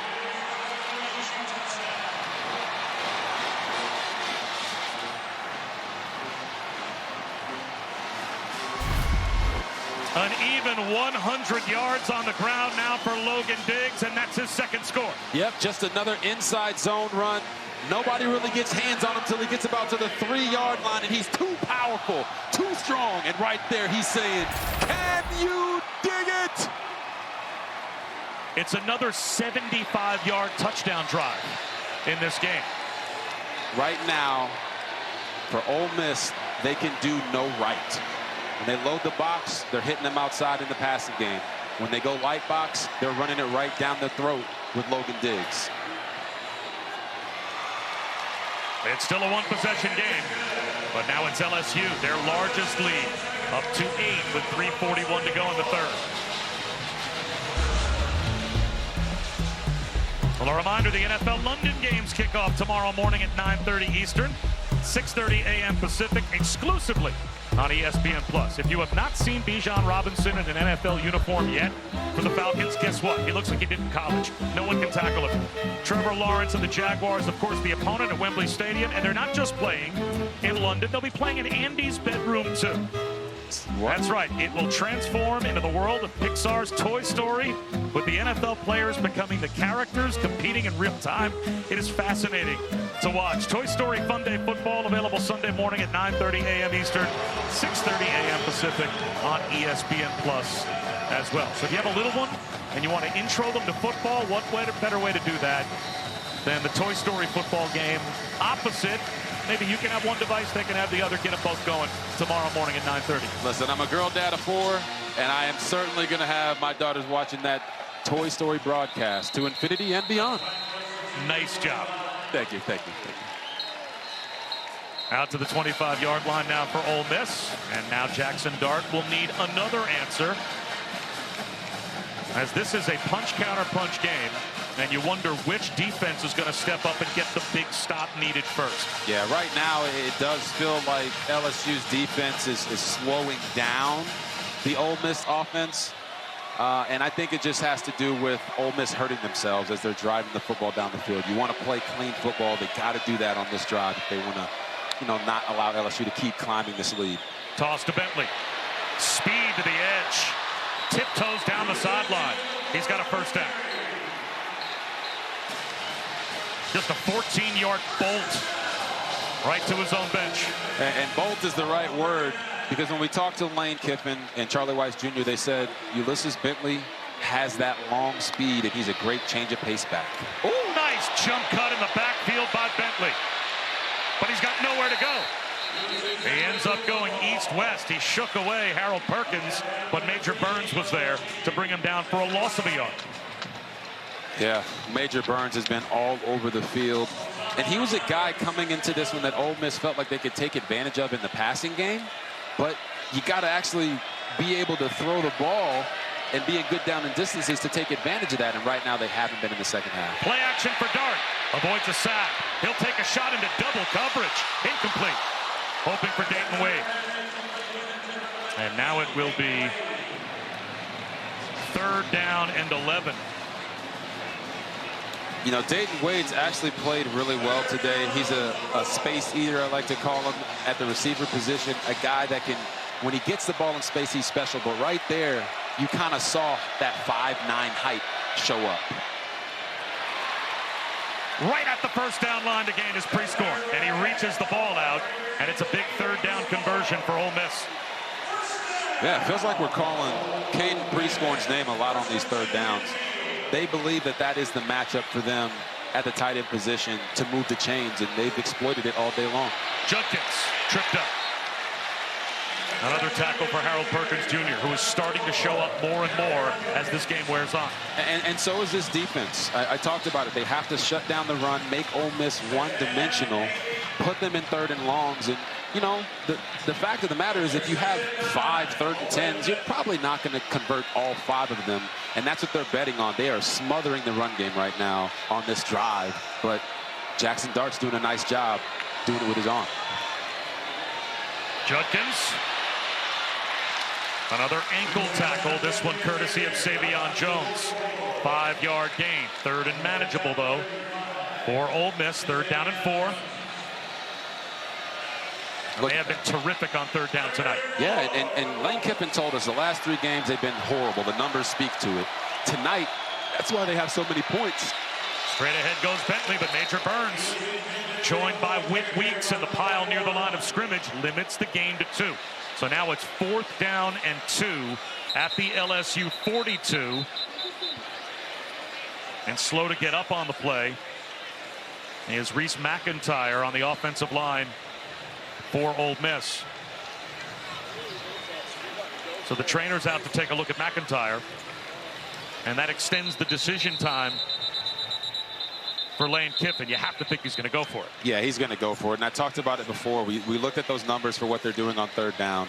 Teams, you will rarely see a team be great on third down and not put up a ton of points, because in those situations it allows you to stay on the field longer, go deeper into your bag of your playbook.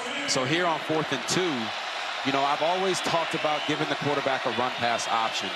But in this situation, you got to make a decision that you're going to be more physical than this LSU front. And instead, it looks like they're going to line up and go Wildcat with Dart going in motion.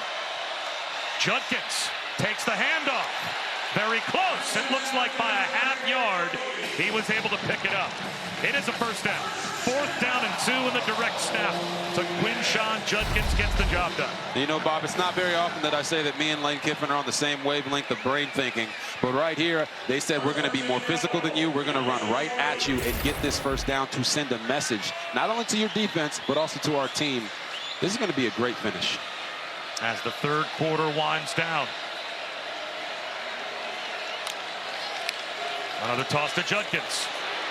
He tries to turn the corner and does. Lowers his shoulder. Runs over Denver Harris. There's a flag down. Right about where Judkins turned the corner. There might have been holding going on. Holding, number 83 on the offense. 10-yard penalty from the spot of the foul. Replay, first down. That's a true freshman receiver, Caden Lee, out there blocking for Quinshawn Judkins, and he gets flagged. Yeah, he's out there on the edge. And do you see this from offensive linemen and guys blocking on the perimeter? When the guy gets outside of you, you got to let the defender go. As soon as they see the jersey tug, they're going to throw that flag. But I do want to say, Bob, we're seeing a consistent theme here from Ole Miss. Going inside, making them run sideline to sideline. Run inside, make them run sideline to sideline. They're trying to wear out this LSU front so that when they get into the depths of the 4th quarter, they're not as fresh and they can have more big plays. Play action. Dart. He'll take off. Right down the middle of the field goes Jackson Dart. Leaps over a man down to the 21-yard line. Andre Sam whipped as Jackson Dart went vertical. And that will end the quarter with a bang here at Ole Miss.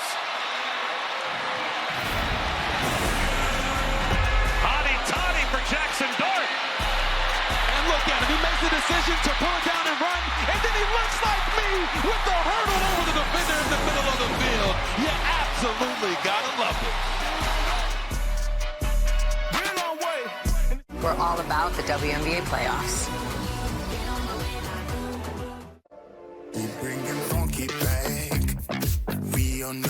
They'll fit, right? Definitely. It is a TX.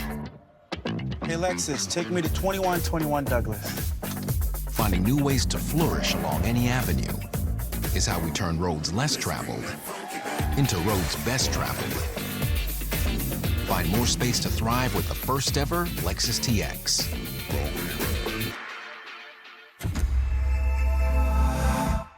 Subway's now slicing their deli meats fresh. That's why they're preferred by this pro who won the Super Bowl twice. I'm this pro with a perfect slice.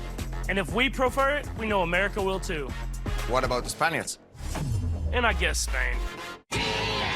We're kicking off game day with a Twisted Tea drop. We're surprising real Twisted Tea fans who love the smooth and refreshing taste of Twisted Tea Hard Iced Tea. Real brew tea with 5% alcohol. Keep it twisted. One Red Baron, fully loaded, hands-on style. Hold on, partner. That there pizza's big enough for the both of us. Sure is. But this town ain't.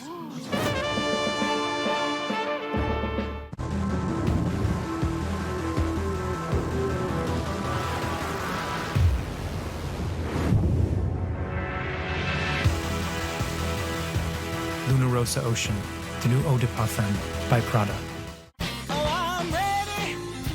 Businesses work best when they put people first. Your dedicated Cintas service reps help make sure your team has the essential products they need, where and when they need them, to help keep them looking great, feeling confident, and ready to be their best. Get Cintas. Oh, I'm ready! And get ready for the workday. In 18 years, Grant Gill will become an improv legend. That's why he's preparing for it now, with health tips and wellness tools from AARP to help make sure his health lives as long as he does. The younger you are, the more you need AARP. You're a good man, aren't you? There's murders in my town. The police do nothing. Most fellas out here are crooked. You want to make trouble, make it big. I need you here. I'm right here. What do you say we start over? Are you a good man? Yeah. Killers of the Flower Moon. Rated R. Only in theaters October 20th. Team, it's been a grind, but I think I've aged you well. Some might say perfect. Who's ready to show 'em who's the cheesiest? I woke up feeling the cheesiest, coach. Cheez-It, official sponsor of the college football playoff. Lane, in a game that's been counterpunches of these offenses, what do you need in the final 15? Well, we can't kick field goals. We got to score touchdowns. Obviously, we got some major mismatch issue on the other side, and our quarterback's playing lights out, so we got to score and go for 2. Appreciate it. Thank you. So Lane Kiffin, as the fourth quarter begins, telling you exactly what his strategy will be and exactly what you can expect going for it on fourth down, and if they find the end zone, going for 2. Without a doubt, you have to have that aggressive mindset. Your defense is not stopping anything. He said your quarterback is playing at a high level. You got to trust that. And like I told you before, red zone rebels. One-on-one, left side of the end zone, incomplete. These quarterbacks have taken those one-on-one shots, and oftentimes with success. That time Trey Harris couldn't haul it in, but we have, with that Jackson Dart scramble to end the third quarter, gone over a combined 1,000 yards of offense in this game between the two teams. Glorious. Glorious for an offensive guy. Wide receiver bubble screen. Dayton Wade gets a block, scoots down the sideline, close to a first down. With Robert Griffin III, I'm Bob Wischusen. I saw Chris Button talking to Lane Kiffin as well, and looks like that is indeed an Ole Miss first down inside the 12. Exactly what Lane Kiffin wanted to see. I just like the fact that they're getting the ball to their best players in the best position for them. That's what Dayton Wade is really good at. It's yards after the catch and using that quickness that he has to catch a defense off guard.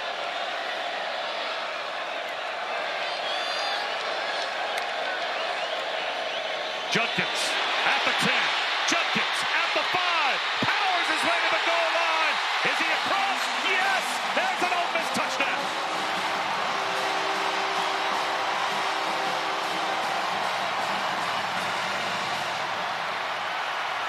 And immediately Lane Kiffin lets his offense know, let's go for 2 to try and tie it up. We talked about how Quinshon Judkins had to get going. Super easy outside zone play for him, and he powers his way, letting everybody in the SEC know that wanted him to come play for them. I'm a rebel, and I'm going to help them become a powerhouse. Ulysses Bentley in the game to the right of Dart for the 2-point play. Dart with a pump fake. Dart, shovel pass, caught short of the goal line is Trey Harris. And LSU rallies to deny the 2-point conversion. They maintain the lead, but now it's only by a couple early in the fourth quarter. How much fun has this game been? Oh, it's been a blast. A little flip play, but LSU is all over it.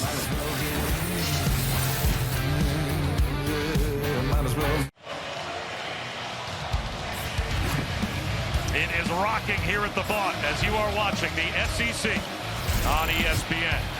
Vaught Hemingway Stadium here at Ole Miss. Primetime football in Oxford, and it has been a show put on by the two offenses, 42-40. LSU about to get the football back with a 2-point lead. Ole Miss led 21-7 in the first half. They were outscored 35-13 until that last Ole Miss touchdown as we check in with Matt. All right, Bob, kind of a slow start for Oregon tonight against Stanford, but Bo Nix and Troy Franklin, they finally woken up on the road. Wide open, makes it 28-6 Ducks. And don't forget, coming up tonight, Alabama, Mississippi State. We're going to start Jalen Milroe and the Tide on ESPN News, and then we will move them over to ESPN when LSU Ole Miss goes final. All right, Matt, thank you. The 5th running back of the night in the game for LSU and Caleb Jackson. A rollout for Daniels. There's the check down. Dropped by Jackson. He's normally the return man on kickoffs and has pretty good hands, but could not hold on to that one. And head right to the sideline.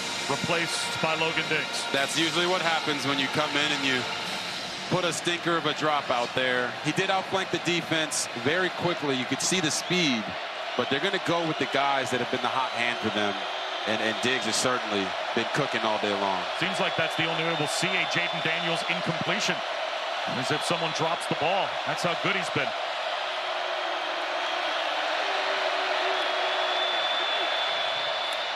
Up the middle, hammering away is Logan Diggs. He paid the price and gained only 1. Monty Montgomery lowered the boom. 3rd down and 9. If you're watching at home, you got to look for Malik Neighbors. That's where it's all going to start. It might not get thrown to him, but that is where Jaden Daniels is always starting. Because 1, he's a baller, and 2, it opens up the rest of the team. He is to the top of the screen. Widest to the far side right is Neighbors. Daniels looks that direction. Has time. Now it collapses. He lost the football. Got it back, and he's down. Ashanti Sistra gets the sack. A loss of 6 and a stop for the Ole Miss defense. You're going to see Ashanti Sistra kind of being the QB spy, but he realizes that he can go make the play on Jaden Daniels. Almost gets him to turn the football over. Talk about a big play, momentum shifting type of play. And it was actually the defense that made it. Maybe the defenses are going to start showing up here in the 4th quarter, Bob. Only the 2nd punt of the night for LSU. Jay Bramblett will kick it to Jordan Watkins.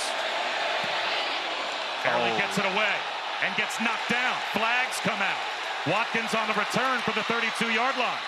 He's immediately brought down, but Bramblett was hit. Flags were thrown.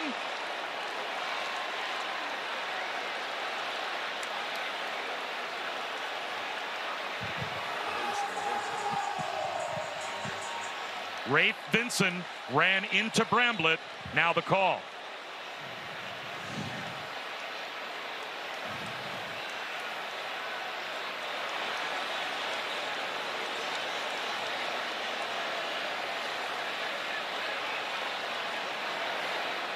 And I have to think this is not a personal foul because Brian Kelly's being given options. Running into the kicker on the defense. That penalty is declined.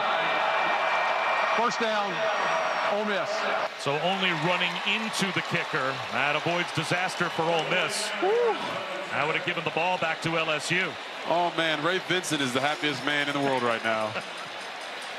I'm telling you, when he ran into this punter, he saw his life flash before his eyes. He tried to help him out. It was the right call, though.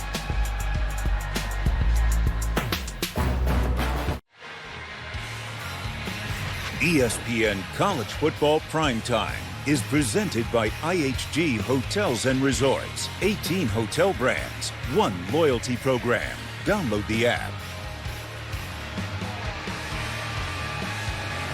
We've got 82 total points on the board, so the progressive pylon cams have been busy tonight. That was the first touchdown of the game. Judkins on 4th down. A couple of touchdowns for Brian Thomas. Judkins with a touchdown through the air and a touchdown on the ground. Bob Wischusen, Robert Griffin III, Chris Budden. Here in Oxford, Ole Miss back to the offense, down by 2.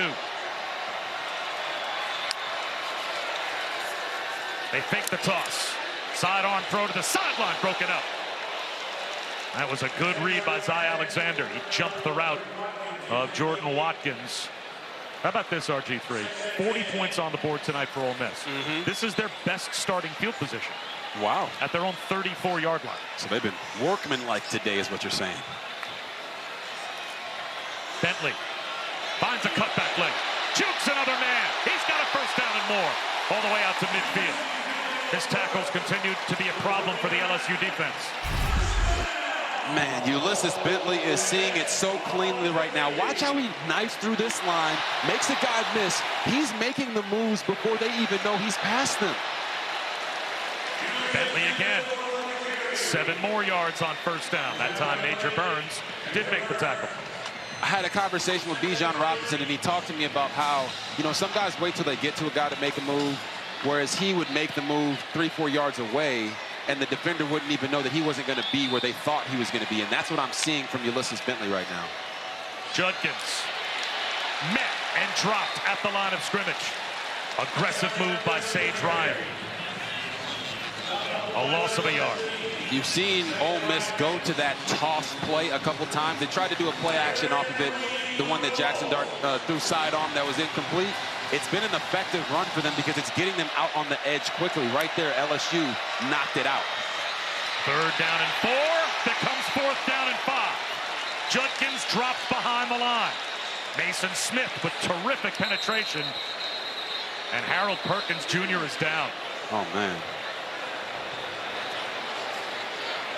He immediately rolls over on his back, and the LSU trainers are quick to respond.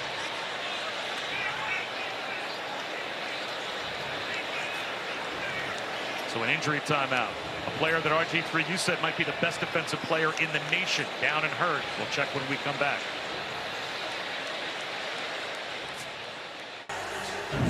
You're watching a presentation of the Southeastern Conference on ESPN. A new era of the SEC begins in 2024 on ESPN and ABC.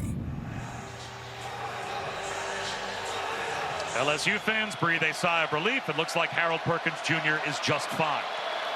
He's on the sideline. Ole Miss will go for it on 4th down after that last tackle at the plus 45-yard line. 4th and 4, close to 5. Well, they tried to draw him off sides with a hard count there and almost got him. But if you know Lane Kiffin, he's got ice in his veins. He's going to try to do this. It looks like a 0 blitz. There is no one in the middle of the field for LSU defensively. Got to have your cover 0 checks ready. Here they come. There's the slant. Batted down at the line, incomplete. The ball is scooped up, and running with it is Ryan Yates. But that looked to be an incomplete pass. And it is a 4th down stop, the first of the night for LSU. That's a learning moment right there for Jackson Dart. When you get this cover 0 blitz, you got to lose ground right there. He once again went back to throwing the football as if there was not a defender in front of him trying to knock it down. You got to lose ground, give yourself a passing angle to be able to hit the receiver that you were throwing to, which was open. That's why Lane Kiffin was reacting the way that he did. So on this night where we've had well over 1,000 yards of total offense, Ole Miss fails to score with their best starting field position. This is now the best starting field position for LSU. Logan Diggs pulled down with a flag down.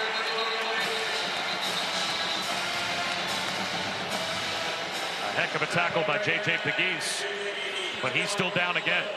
The 2nd time he's been injured. Holding on the offense, number 69. 10-yard penalty, replay, 1st down.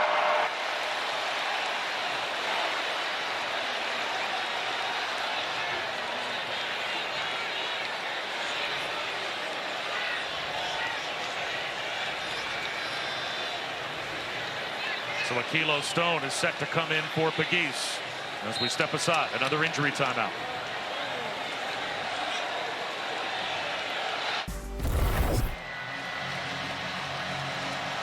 And Matt Barry, who knows when that will be? Seems like an appropriate full moon kind of game. As crazy as this one has been, as J.J. Pegues was taken back to the locker room with an injury. Jet sweep to Neighbors. And a good job by the Ole Miss defense. The Land Sharks stretched that one out and limited the Neighbors gain to 2. You know, getting the ball to Malik Neighbors there is just to find a unique way to get your best player the football, because you know with 9 minutes left in the fourth quarter, you're going to need him to come up big down the stretch. So you don't want him to feel like he's been iced out of the game. Second down and 18.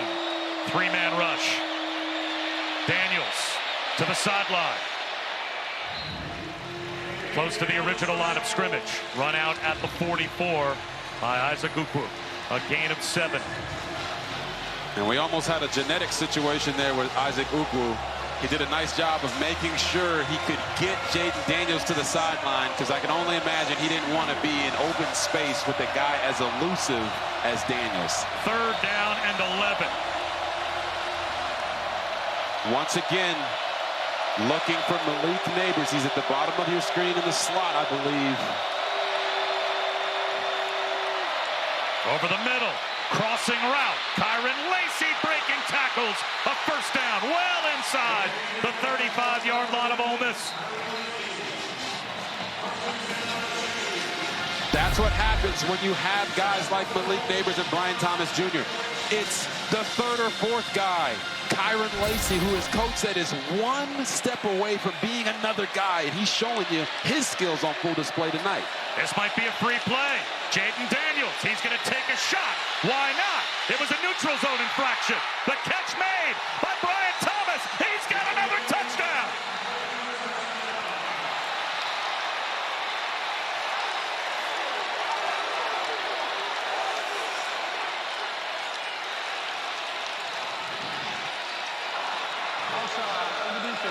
The left defensive end. A penalty is declined. Result of the play, touchdown. It's a hat trick for Brian Thomas Jr. His third touchdown of the night. And Jaden Daniels pulled an Aaron Rodgers, and I hope Rodgers is watching tonight, because when you get those guys to jump off sides, you got to throw it deep. And Jaden Daniels isn't just throwing it deep, fellas. He's throwing shade at all these DBs, and his receivers are making plays for him. Now, you're going to see the heel of Brian Thomas Jr. there be out of bounds, but because he got the first foot down, it's a touchdown. Well, for the first time tonight, replay is going to stop the game to check one of these touchdowns. And the question is going to be, does Brian Thomas have complete control of that football when that first foot hits? 100%. Or is he still trying to make the catch as the second foot touches the sideline? Let's see. In college, all you need is one foot. So here's the foot down. Oh, come on now. Let's keep it rolling. That's going to be an incompletion.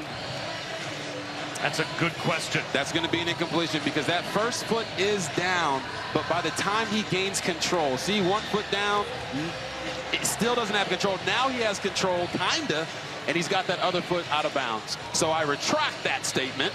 It is not a touchdown. They should be overturning this.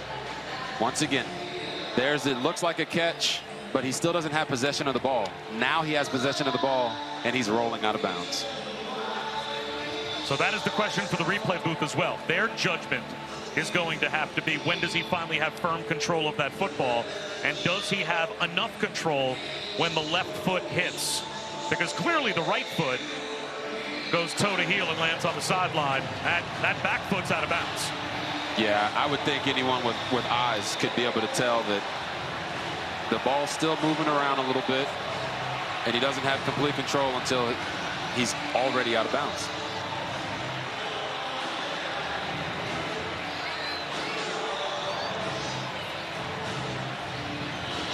But to your point, Jaden Daniels, that's just smart quarterbacking. It is. Right? He knows, I've got a free play, I've got a big play wide receiver, take a shot and let him, because it's zero negative consequences. Yeah, and his guys have been making him right all night long. He's been throwing some perfect balls, don't get me wrong. But this one right here was purely on the wide receiver, making an adjustment to the ball.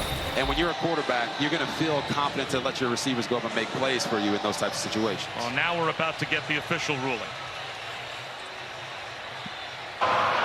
After video review, the ruling on the field stands of a touchdown. Oh.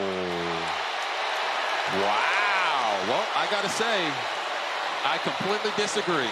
The Ole Miss sideline can't believe it either. I'm standing 10 toes down on that one. That's a terrible call. Lane Kiffin is in the ear of the officials as he disagrees as well. But they are saying that right there, that's firm enough control of the football when the first foot lands in bounds. And again, when the precedent is set on the field and it is ruled a touchdown, correct, the benefit of the doubt is given to that call. Unless you have indisputable evidence to overturn it. You thought it was pretty indisputable, though. No, it is indisputable. There is no question there. The ball is moving around. I'm an offensive guy. So if I'm an offensive guy and you're telling me that that's a touchdown catch when the ball is clearly moving around, it's just not true. And right now, the student section disagreeing with the call, but showing their disgust in the worst possible way, because they have to make an announcement here in the stadium to stop throwing things on the field. Bob, I think Chris Button is down there as well. Let's go down to Chris.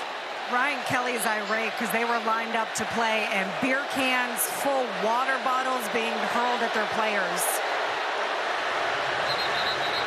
He certainly has the right to be irate, because the last thing you should ever see is that. Yeah, you don't want that to be happening. I understand that it was a bad call. It was a bad call, but you got to let these guys play the game, and the refs made their decision, and they're moving on from that. But, Bob, you've known me for, what, 5 games? And we have our long relationship. You know that I love points. I love offense. But when you get a call that wrong, it impacts the game, and that should never happen. Ramos for the point after attempt.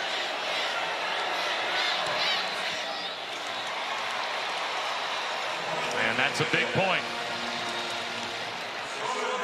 because now it's a 2-possession game with 8.5 minutes to go. And now if you're Ole Miss, you have to clear it. Play's over.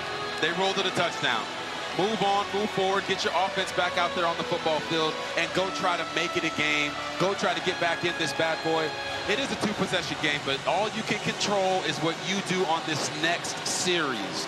Don't allow that bad call to make the rest of your game go to poo-poo. Personal foul, number 51 on the defense. That 15-yard penalty will be administered on the kickoff.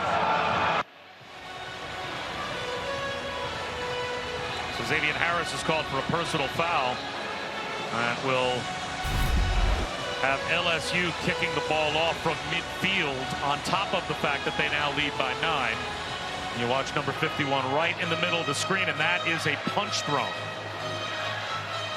He's lucky he's not kicked out of the game, because he should be. Like I was just saying, you can't allow that one call to impact the rest of this game. You still have 8 minutes to go out and do whatever you can to potentially win, and that's going to put your offense in a hole now. And 8.5 minutes in this game, if you stretch out what we've seen so far, we'll probably see 3, maybe 4 more touchdowns. So this is a game that is very much still up for grabs. Both teams even have all 3 timeouts. Bob, if we see 4 more touchdowns, I'm going to be ecstatic. I mean, we love the offense tonight. Love the offense. So Dybert to kick from midfield. Sometimes teams will try an intentionally short kick with some hang time from midfield. And there is the squib kick, and they're going to give up some field position here.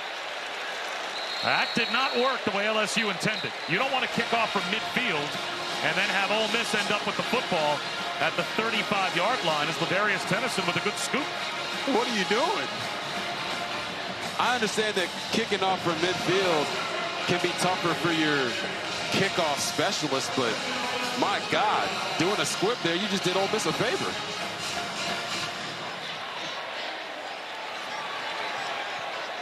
So much better field position than Ole Miss.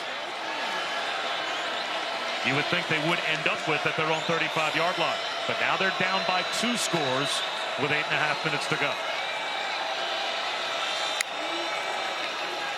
Dart off play action. Nice pump fake. Being pursued. Feeds it to the sideline. He was outside the pocket. Got the ball past the line of scrimmage, so no danger of intentional grounding. Let's check in with Matt. Okay, Bob, quickly, want to let all the Alabama and Mississippi State fans know we've put your game on ESPN News for now. When LSU Ole Miss goes final, we'll move it back over to ESPN, but they have kicked in Starkville, Alabama and Mississippi State on ESPN News. And we're about 8 minutes and 24 seconds away from getting you to Alabama, Mississippi State. Judkins. Bottled up behind the line of scrimmage. It'll be 3rd down and 11. After that tackle for loss, Whit Weeks helped out by Mason Smith. It's exactly what defensive coordinator Matt House said they needed to do. Make Ole Miss play behind the chains. Whit Weeks rallying to the football there for a loss, tackle for loss. Now they're putting them in a situation late in the game that they don't want to be in. 3rd and 11. There's not many great plays for downs and distances like this, but they have been trying to get it to pre-scoring a lot in these situations. Pre-scoring the motion man. Long throw, hauled in by Trey Harris. Breaks a tackle. He's got a 1st down. Jukes down the sideline. Carries a tackler down to the 31-yard line. Denver Harris missed the tackle on Trey Harris, and it results in 35 yards for the Rebels.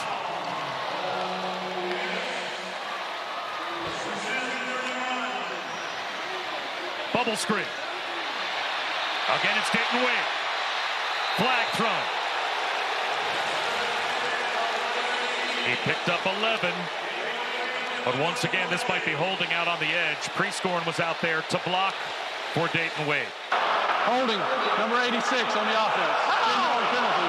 Replay 1st down.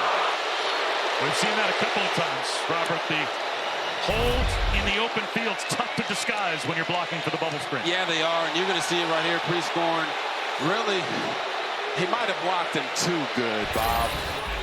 Anytime these guys get outside with speed and space, you have to let them go as soon as the guy gets near you.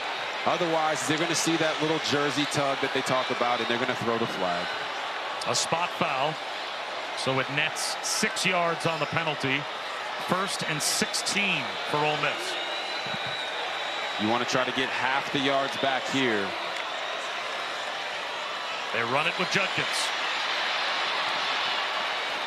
And he is pulled down by Greg Penn. And he probably got about half the yards that were necessary.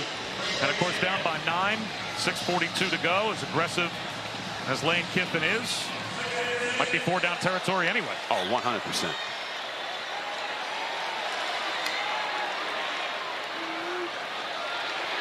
Wade makes a move. 1st down, and then some. Out of bounds at the 12. Ashton Stamps, true freshman, in coverage, surrenders 15 yards. And like we talked about, getting Dayton Wade the ball in space, that's what he does best. LSU's corners are still playing super soft coverage, man. Judkins down inside the 10 to the 6-yard line.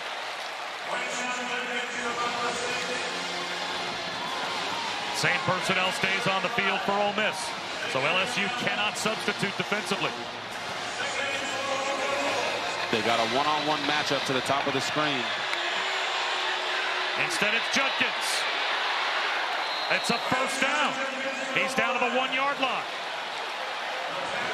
Whit Weeks, Andre Sam, they were there. They saved a touchdown, but it's 1st and goal. Just straight bully ball, running it right down the pipe. I'd do it again. And they do. Judkins gets the push. There's a pile up at the 1-yard line. LSU gets the stop on 1st and goal. Sage Ryan came up to make first contact. And now LSU's going to try and substitute. Yeah, don't underestimate how that hit in the backfield by Sage Ryan can impact the running back. Quarterback sneak. Jackson Dart gets the push. Flags down. He's in for a touchdown.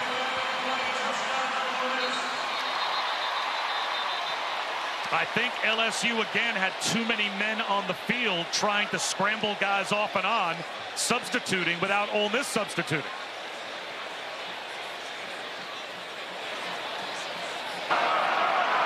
Illegal substitution on the defense. That penalty is declined.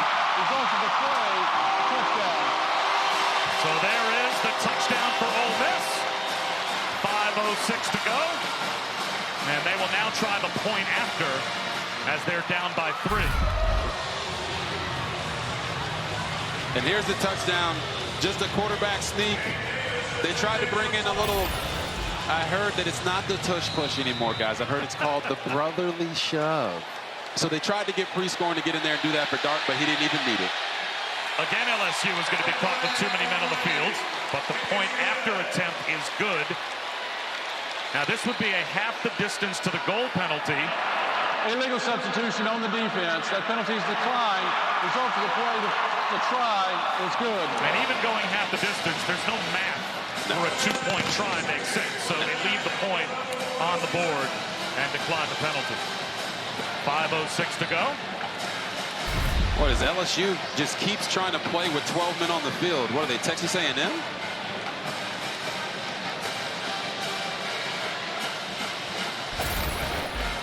Man. Between these two teams, 10 combined trips to the red zone. Right. 8 touchdowns in those 10 trips. So it's the rare stop where one of these teams can hold the other to a field goal. That's happened a couple of times, and now that's exactly the situation that Ole Miss defensively finds themselves in. Bob, you're speaking my language. I talked about it. Hold on, go ahead and get this promo real quick. All right, I will. Next Saturday, we'll have the Red River rivalry game, Oklahoma, Texas at the Cotton Bowl. Noon Eastern, 11 a.m. Central on ABC and the ESPN app. You know, you're new to TV, but really not enough O's and smooth. No. For listen, that transition. Listen, that was very good. We got to make money up here, too, okay? But I talked about it in Three's Keys. Red zone rebels. Both teams have to try to find a way to hold the other team to field goals in the red zone. And you're seeing right now, it has been the difference in the game. It's going to be even more important here down the stretch with 5 minutes left.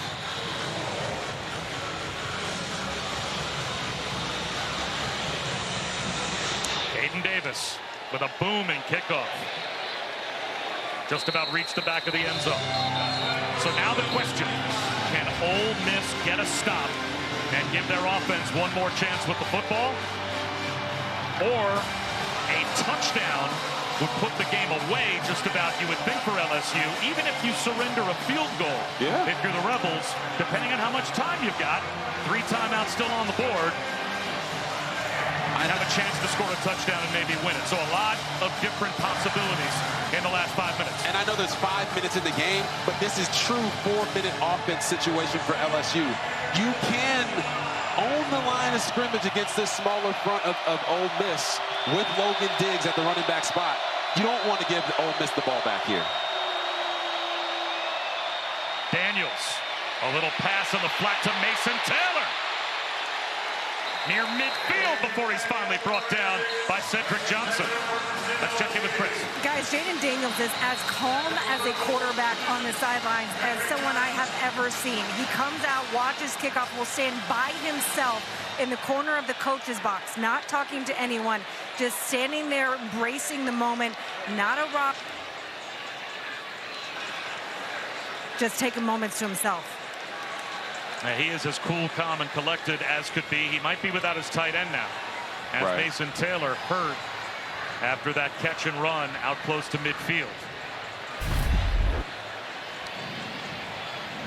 Yeah, you can see Mason Taylor go down here. Hopefully that's nothing more than maybe landing on the football, getting the wind knocked out of him. That's what it looks like, honestly. We'll keep our fingers crossed that he is okay, and he has now been helped up to his feet. And I want to say this. If you're LSU, it's not that you get conservative and you try to play keep away. It's you just try to run the clock down, continue to get first downs. But if you can score a touchdown, it's still a 2-possession game, and you're fine. So if Mason Taylor would have scored right there, I don't think Brian Kelly would have been mad at all. No question. But if you get to this thing down into the 2-minute, 1-minute range, you're really trying to just run the clock out in a way of you're still progressing down the football field. I don't think that they're going to become conservative by any stretch of the imagination. And that's what I meant by that comment of keeping the ball away from Ole Miss.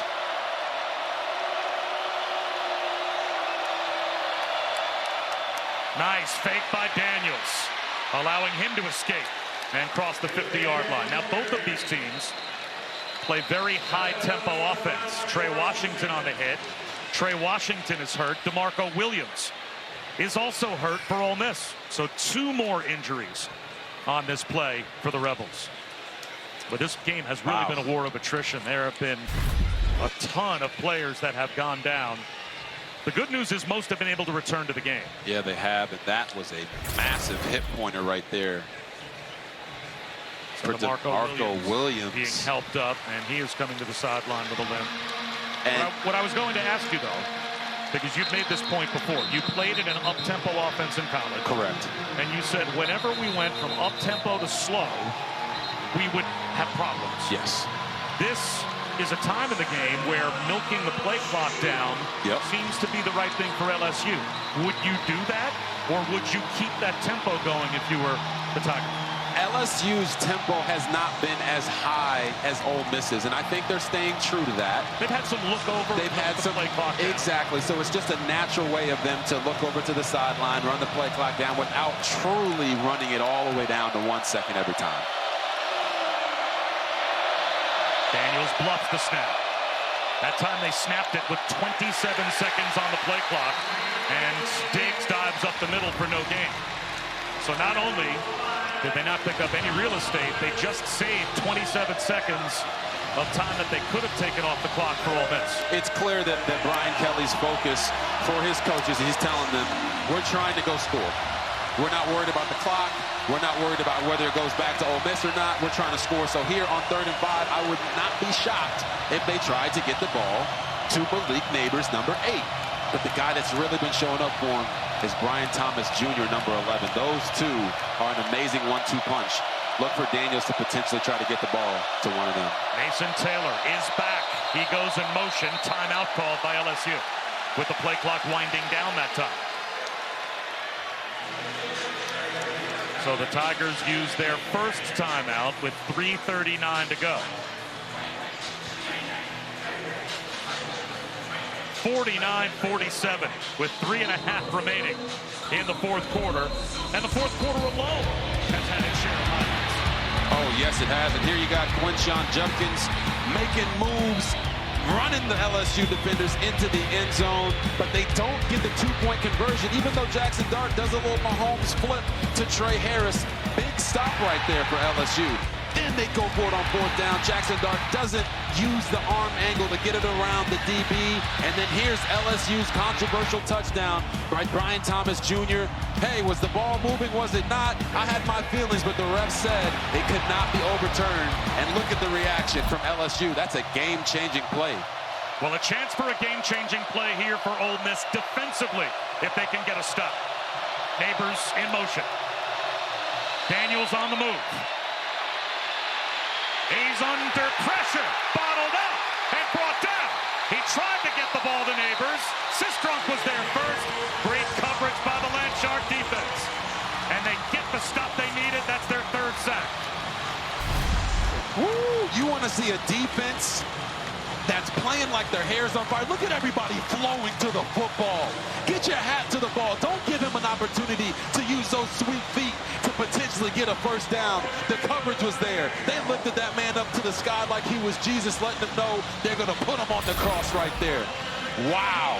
Great job by Ole Miss's defense. And now they give their offense a chance to go win the game.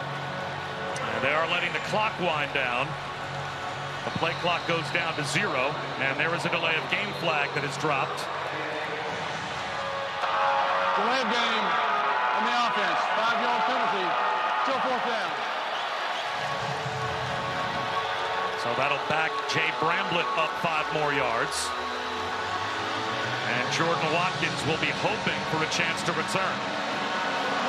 So Ole Miss is about to get the ball back with timeouts. And for the pace of their offense, plenty of time on the clock. Oh, yeah. Told you this is going to be a great finish, Bob. We're in for a doozy. Bramblett. A wobbly kick that's short. Flag thrown. It takes an LSU roll to the 23-yard line. Only a 33-yard punt. But holding, it looks like, is going to be the call against Ole Miss.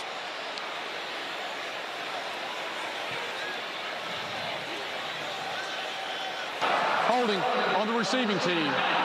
10-yard penalty from the end of the kick. First down, Ole Miss.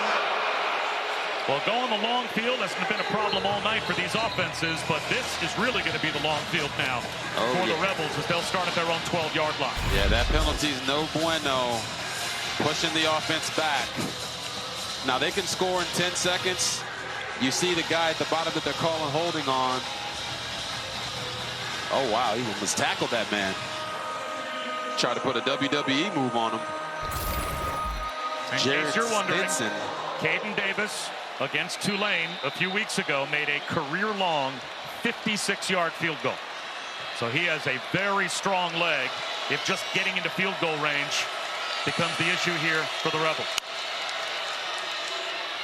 A fake by Dart.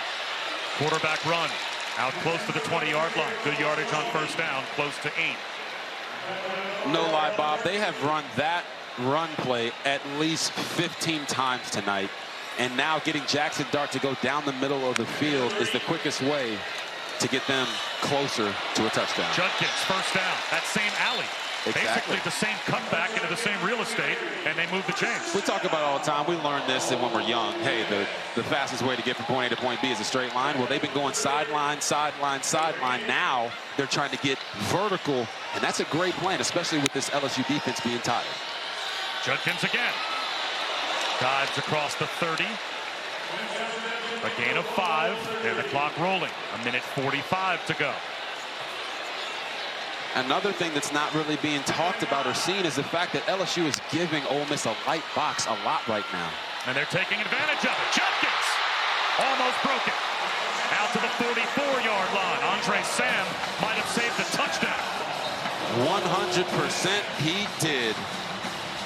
This offense talked to us, so their offensive coordinator, Charlie Weiss Jr., said they want to keep the defense off balance, keep them on their toes. They've been doing that the entire game. This defense does not know what is coming at them, and now they're covering down, playing man to try to get an extra guy in the box.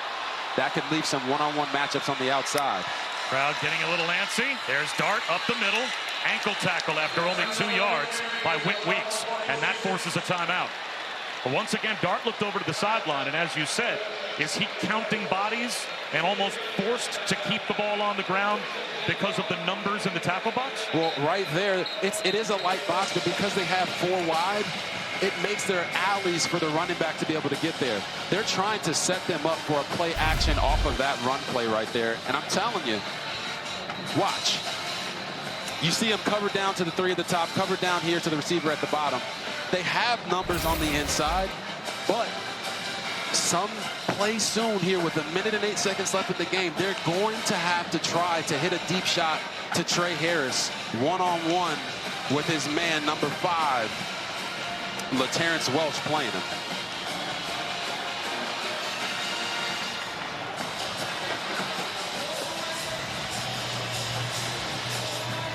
So after the first timeout called by Ole Miss, on a night where we're closing in on 1,300 yards of total offense. So I'm telling you, watch that matchup. If the safety comes down, they might try to exploit that. Everything on the ground so far. Now play action, one-on-one. What a catch made, back shoulder. Trey Harris to the 30-yard line. What I tell you, Bob, if that safety comes down because he has to fill the run because they've been eating him alive, it's going to leave that one-on-one on the outside, and they just took advantage of it. Here comes a blitz, the screen. Ulysses Bentley shakes and bakes, breaking tackles. Still on his feet inside the 15. Knocked out of bounds. That'll stop the clock at the 13-yard line. Another Ole Miss first down. Now, if you're Lane Kiffin, you got to make a decision. 46 seconds, you're in field goal range. If I'm him, I'm making sure we run a couple nice, easy, safe plays, run the clock down, and potentially kick a field goal to win it. Oh, now LSU. They'll probably be thinking about using their timeouts. Harris makes a man miss. Payback! Touchdown!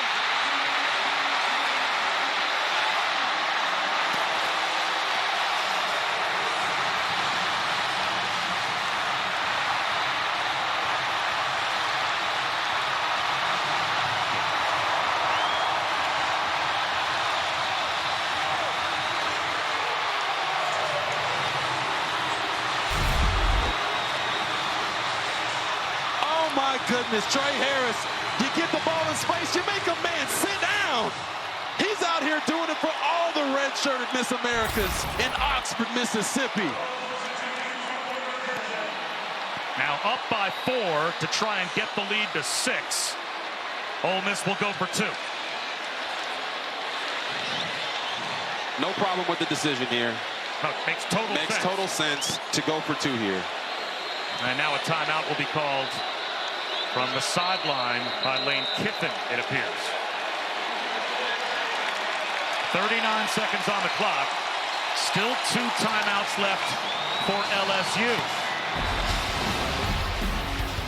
And they have had quick strike ability as well. But how about this drive? The job done on the ground.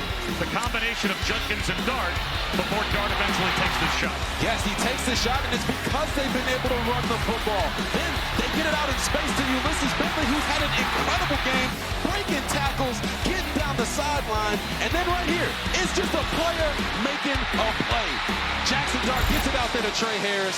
He makes a move, and he rolls into the end zone saying, I'm him. For the last 25 years, Ole Miss,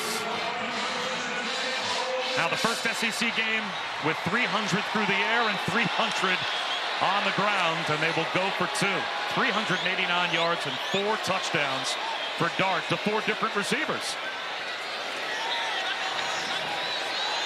And he's got the one-on-one to Trey Harris to his right if he wants it. Instead, it's Judkins. Reaches the ball out. Did he break the play? He's in. The 2-point conversion successful.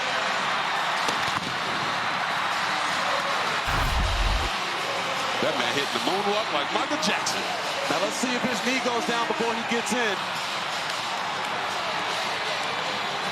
Maybe we can slow it down a little bit. It looks like he got in there, though. But the we see you, Quishawn. Let's head down to Chris. Yeah, Lane Kiffin wasn't even celebrating after that Harris touchdown. He was trying to get him to stop just before the goal line because he knows 39 LSU offense. Well, LSU still with 2 timeouts left. Yep. So you are playing with fire a bit. Yes. If you lay down there inside the 5-yard line, you could certainly make an argument that that is the play. But now you're snapping the ball, and who knows what might happen, and you're also having to connect eventually on a field goal. Yep. Like I said, if I was Lane, I would have slowed it down, ran a couple plays, tried to kick a field goal, walk out of here with a win. They went, they scored the touchdown. Now you're putting the pressure on your defense. Not only does LSU have 2 timeouts, but the clock also stops after first down. So 39 seconds is a boatload of time for this offense to try to go score a touchdown to win it. It'll come out to the 25-yard line after we check in again with Matt Barry. All right, guys, quickly, wild finish at your game. Alabama, Mississippi State have been a collection of punts until this broken play.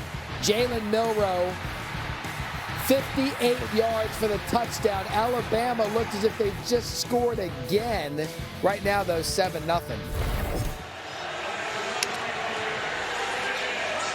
We've got a lot more than 7-0 on the board here, and it is bedlam at the Vaught. Everyone on their feet, every Ole Miss fan urging their defense on, but Jaden Daniels with a chance to pull this one out of the fire for LSU. Empty backfield, 3-man rush. Daniels gets it started with a crosser. Chris Hilton breaks a tackle. Hilton down the sideline. What a great start for LSU. He's marked out at the 33-yard line of Ole Miss. Picked up 42 yards on the catch and run. Well, if you're trying to go win a game, this is exactly how you do it. You know Ole Miss is going to be playing soft. Throw it underneath, and then Chris Hilton Jr. said, don't forget about me. Right down the sideline, putting this team in position to now obviously take shots towards the end zone, and it only took 9 seconds off the clock. Beautiful play. Daniels dropped. The down and out, missing Kyron Lacey as he couldn't hold on. 26 seconds to go. Again, 2 timeouts for LSU. So now, in the biggest drive of the game, honestly the biggest drive of their season. They have not attempted to throw the ball to their two best players in Brian Thomas Jr. and Malik Neighbors. Look for them to try to get them involved right here on 2nd and 10. Widest to the far side right is Neighbors. Part of the trip set. As well, to the top of the screen is Brian Thomas. Daniels looks left instead. Almost threw an interception. Deshaun Ganny Jr. jumped the route, and he had the game in his hands and couldn't hold on. Oh, my Lord. Jaden Daniels breaks to his left, and Deshaun Ganny just showed us why he plays DB. You got to make that catch for your team because it puts the game away. Now they got to clear that and not allow that drop to be an emotional roller coaster for them here in these last 19 seconds. 3rd down and 10. Quarterback run for Daniels. With speed to the edge. Dragged down. Flags down. Jeremiah Jean-Baptiste may have just horse-collared Jaden Daniels into a 15-yard penalty. Wow.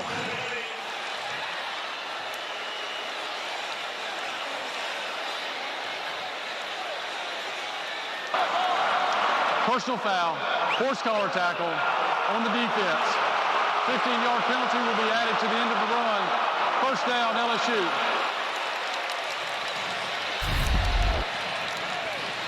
Oh, man, I always say speed and space always wins the race, and the only reason it didn't on this one was because Jeremiah Jean-Baptiste got the horse collar on Jaden Daniels. I honestly don't even think he needed to do it. He possibly could have ran Jaden Daniels towards the sideline and forced him to get out, but now you're sitting there with the ball on the 16-yard line, 12 seconds. It's going to give you maybe 2 shots to the end zone to make a play. Maybe 3 plays, who knows? Movement. Was there a flinch up front? 56 on the offer. 5-yard penalty. Still 1st down. On this next play, you can just pick up yardage here. You have timeout, so you can draw yourself closer to try and then, would that be your strategy? Would you be thinking, get the ball maybe inside the 10-yard line to take 1 shot, or are you trying to take multiple shots from here? What I'm saying is, because they have those timeouts and the clock stops for a 1st down, you can call any play you want right here. It just has to be a positive one. Diggs the motion man. Daniels, he wants that shot into traffic to Diggs, and it's incomplete. 5 seconds to go, and now you have to be thinking 1 play and 1 play only. Once again, biggest drive of the season, biggest drive of the game. Still no attempts to their 2 best players. You have to think that right here, Jaden Daniels has to make a decision. The OC has to work something to get Malik Neighbors an opportunity to make a play for his team. A timeout called by LSU to discuss this last play. And how about that? Jeremiah Jean-Baptiste, he just had the big penalty, the 15-yard horse collar, and what does he do on that play right there against Logan Diggs in a situation where he is not ideal to be in coverage? He makes a play. If I'm Ole Miss, I am doubling Neighbors and Thomas on this play. If they do so, yes, and you're the quarterback, yes, is this it's going to Neighbors or Thomas no matter what throw? Or are you looking for whatever option you think might be best? Whoa. It's never a throw to those guys no matter what. I'm just saying as a coordinator, there's a trick or there's a play in my bag that I know my guy is going to get open because Pete Golding in this situation calls this. They have to be able to put Neighbors or Thomas in a situation to make a play. 5 seconds, game on the line. Why not go to your best player?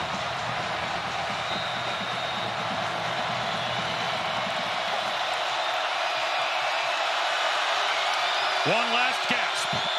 Flags down. Another false start. Number 8 on the offense. 5-yard penalty. Still 2nd down. And Malik Neighbors was the player that flinched. So this will move the ball back to the 26-yard line and make it that much more difficult. Now you're going to see Pete Golding. You see the 3 deep across in the end zone.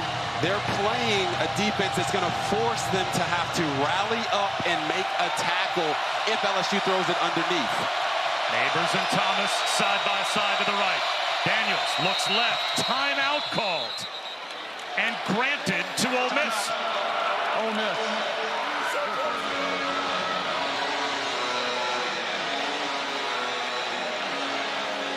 This is like two basketball coaches calling timeouts to see what the inbounds play is going to be. Doesn't it feel that way? It does feel that way. They kind of got a sneak peek of what the play might be. That's a way for a coach to play chess, not checkers.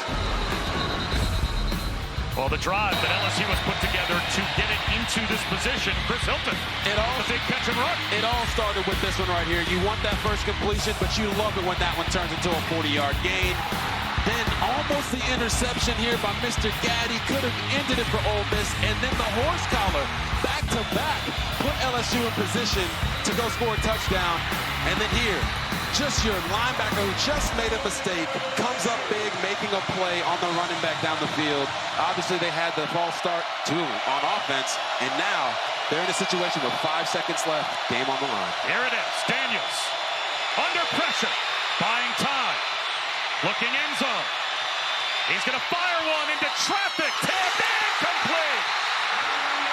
Hilton, the intended receiver, and Ole Miss celebrates an amazing win.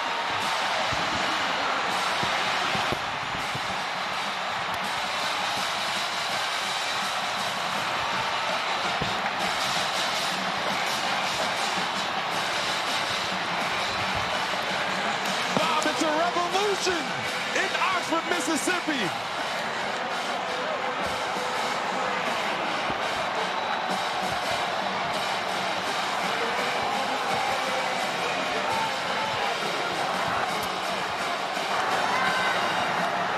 Let's head down to Chris Button. Coach getting a hug from his quarterback. Every time your offense needed to respond, it did. What can you say about the way that Dart and the rest of those guys? Really happy for our players, fans, electric atmosphere. We say about me, man, our players played their butts off, and we stopped them when we needed to, finally. You told me that on Sunday and Monday it was tough inside that building. They responded. What are you most proud of? Yeah, that's a hard game to come back from, and they played their ass off today, and we scored more than they did. What's all this like? All right.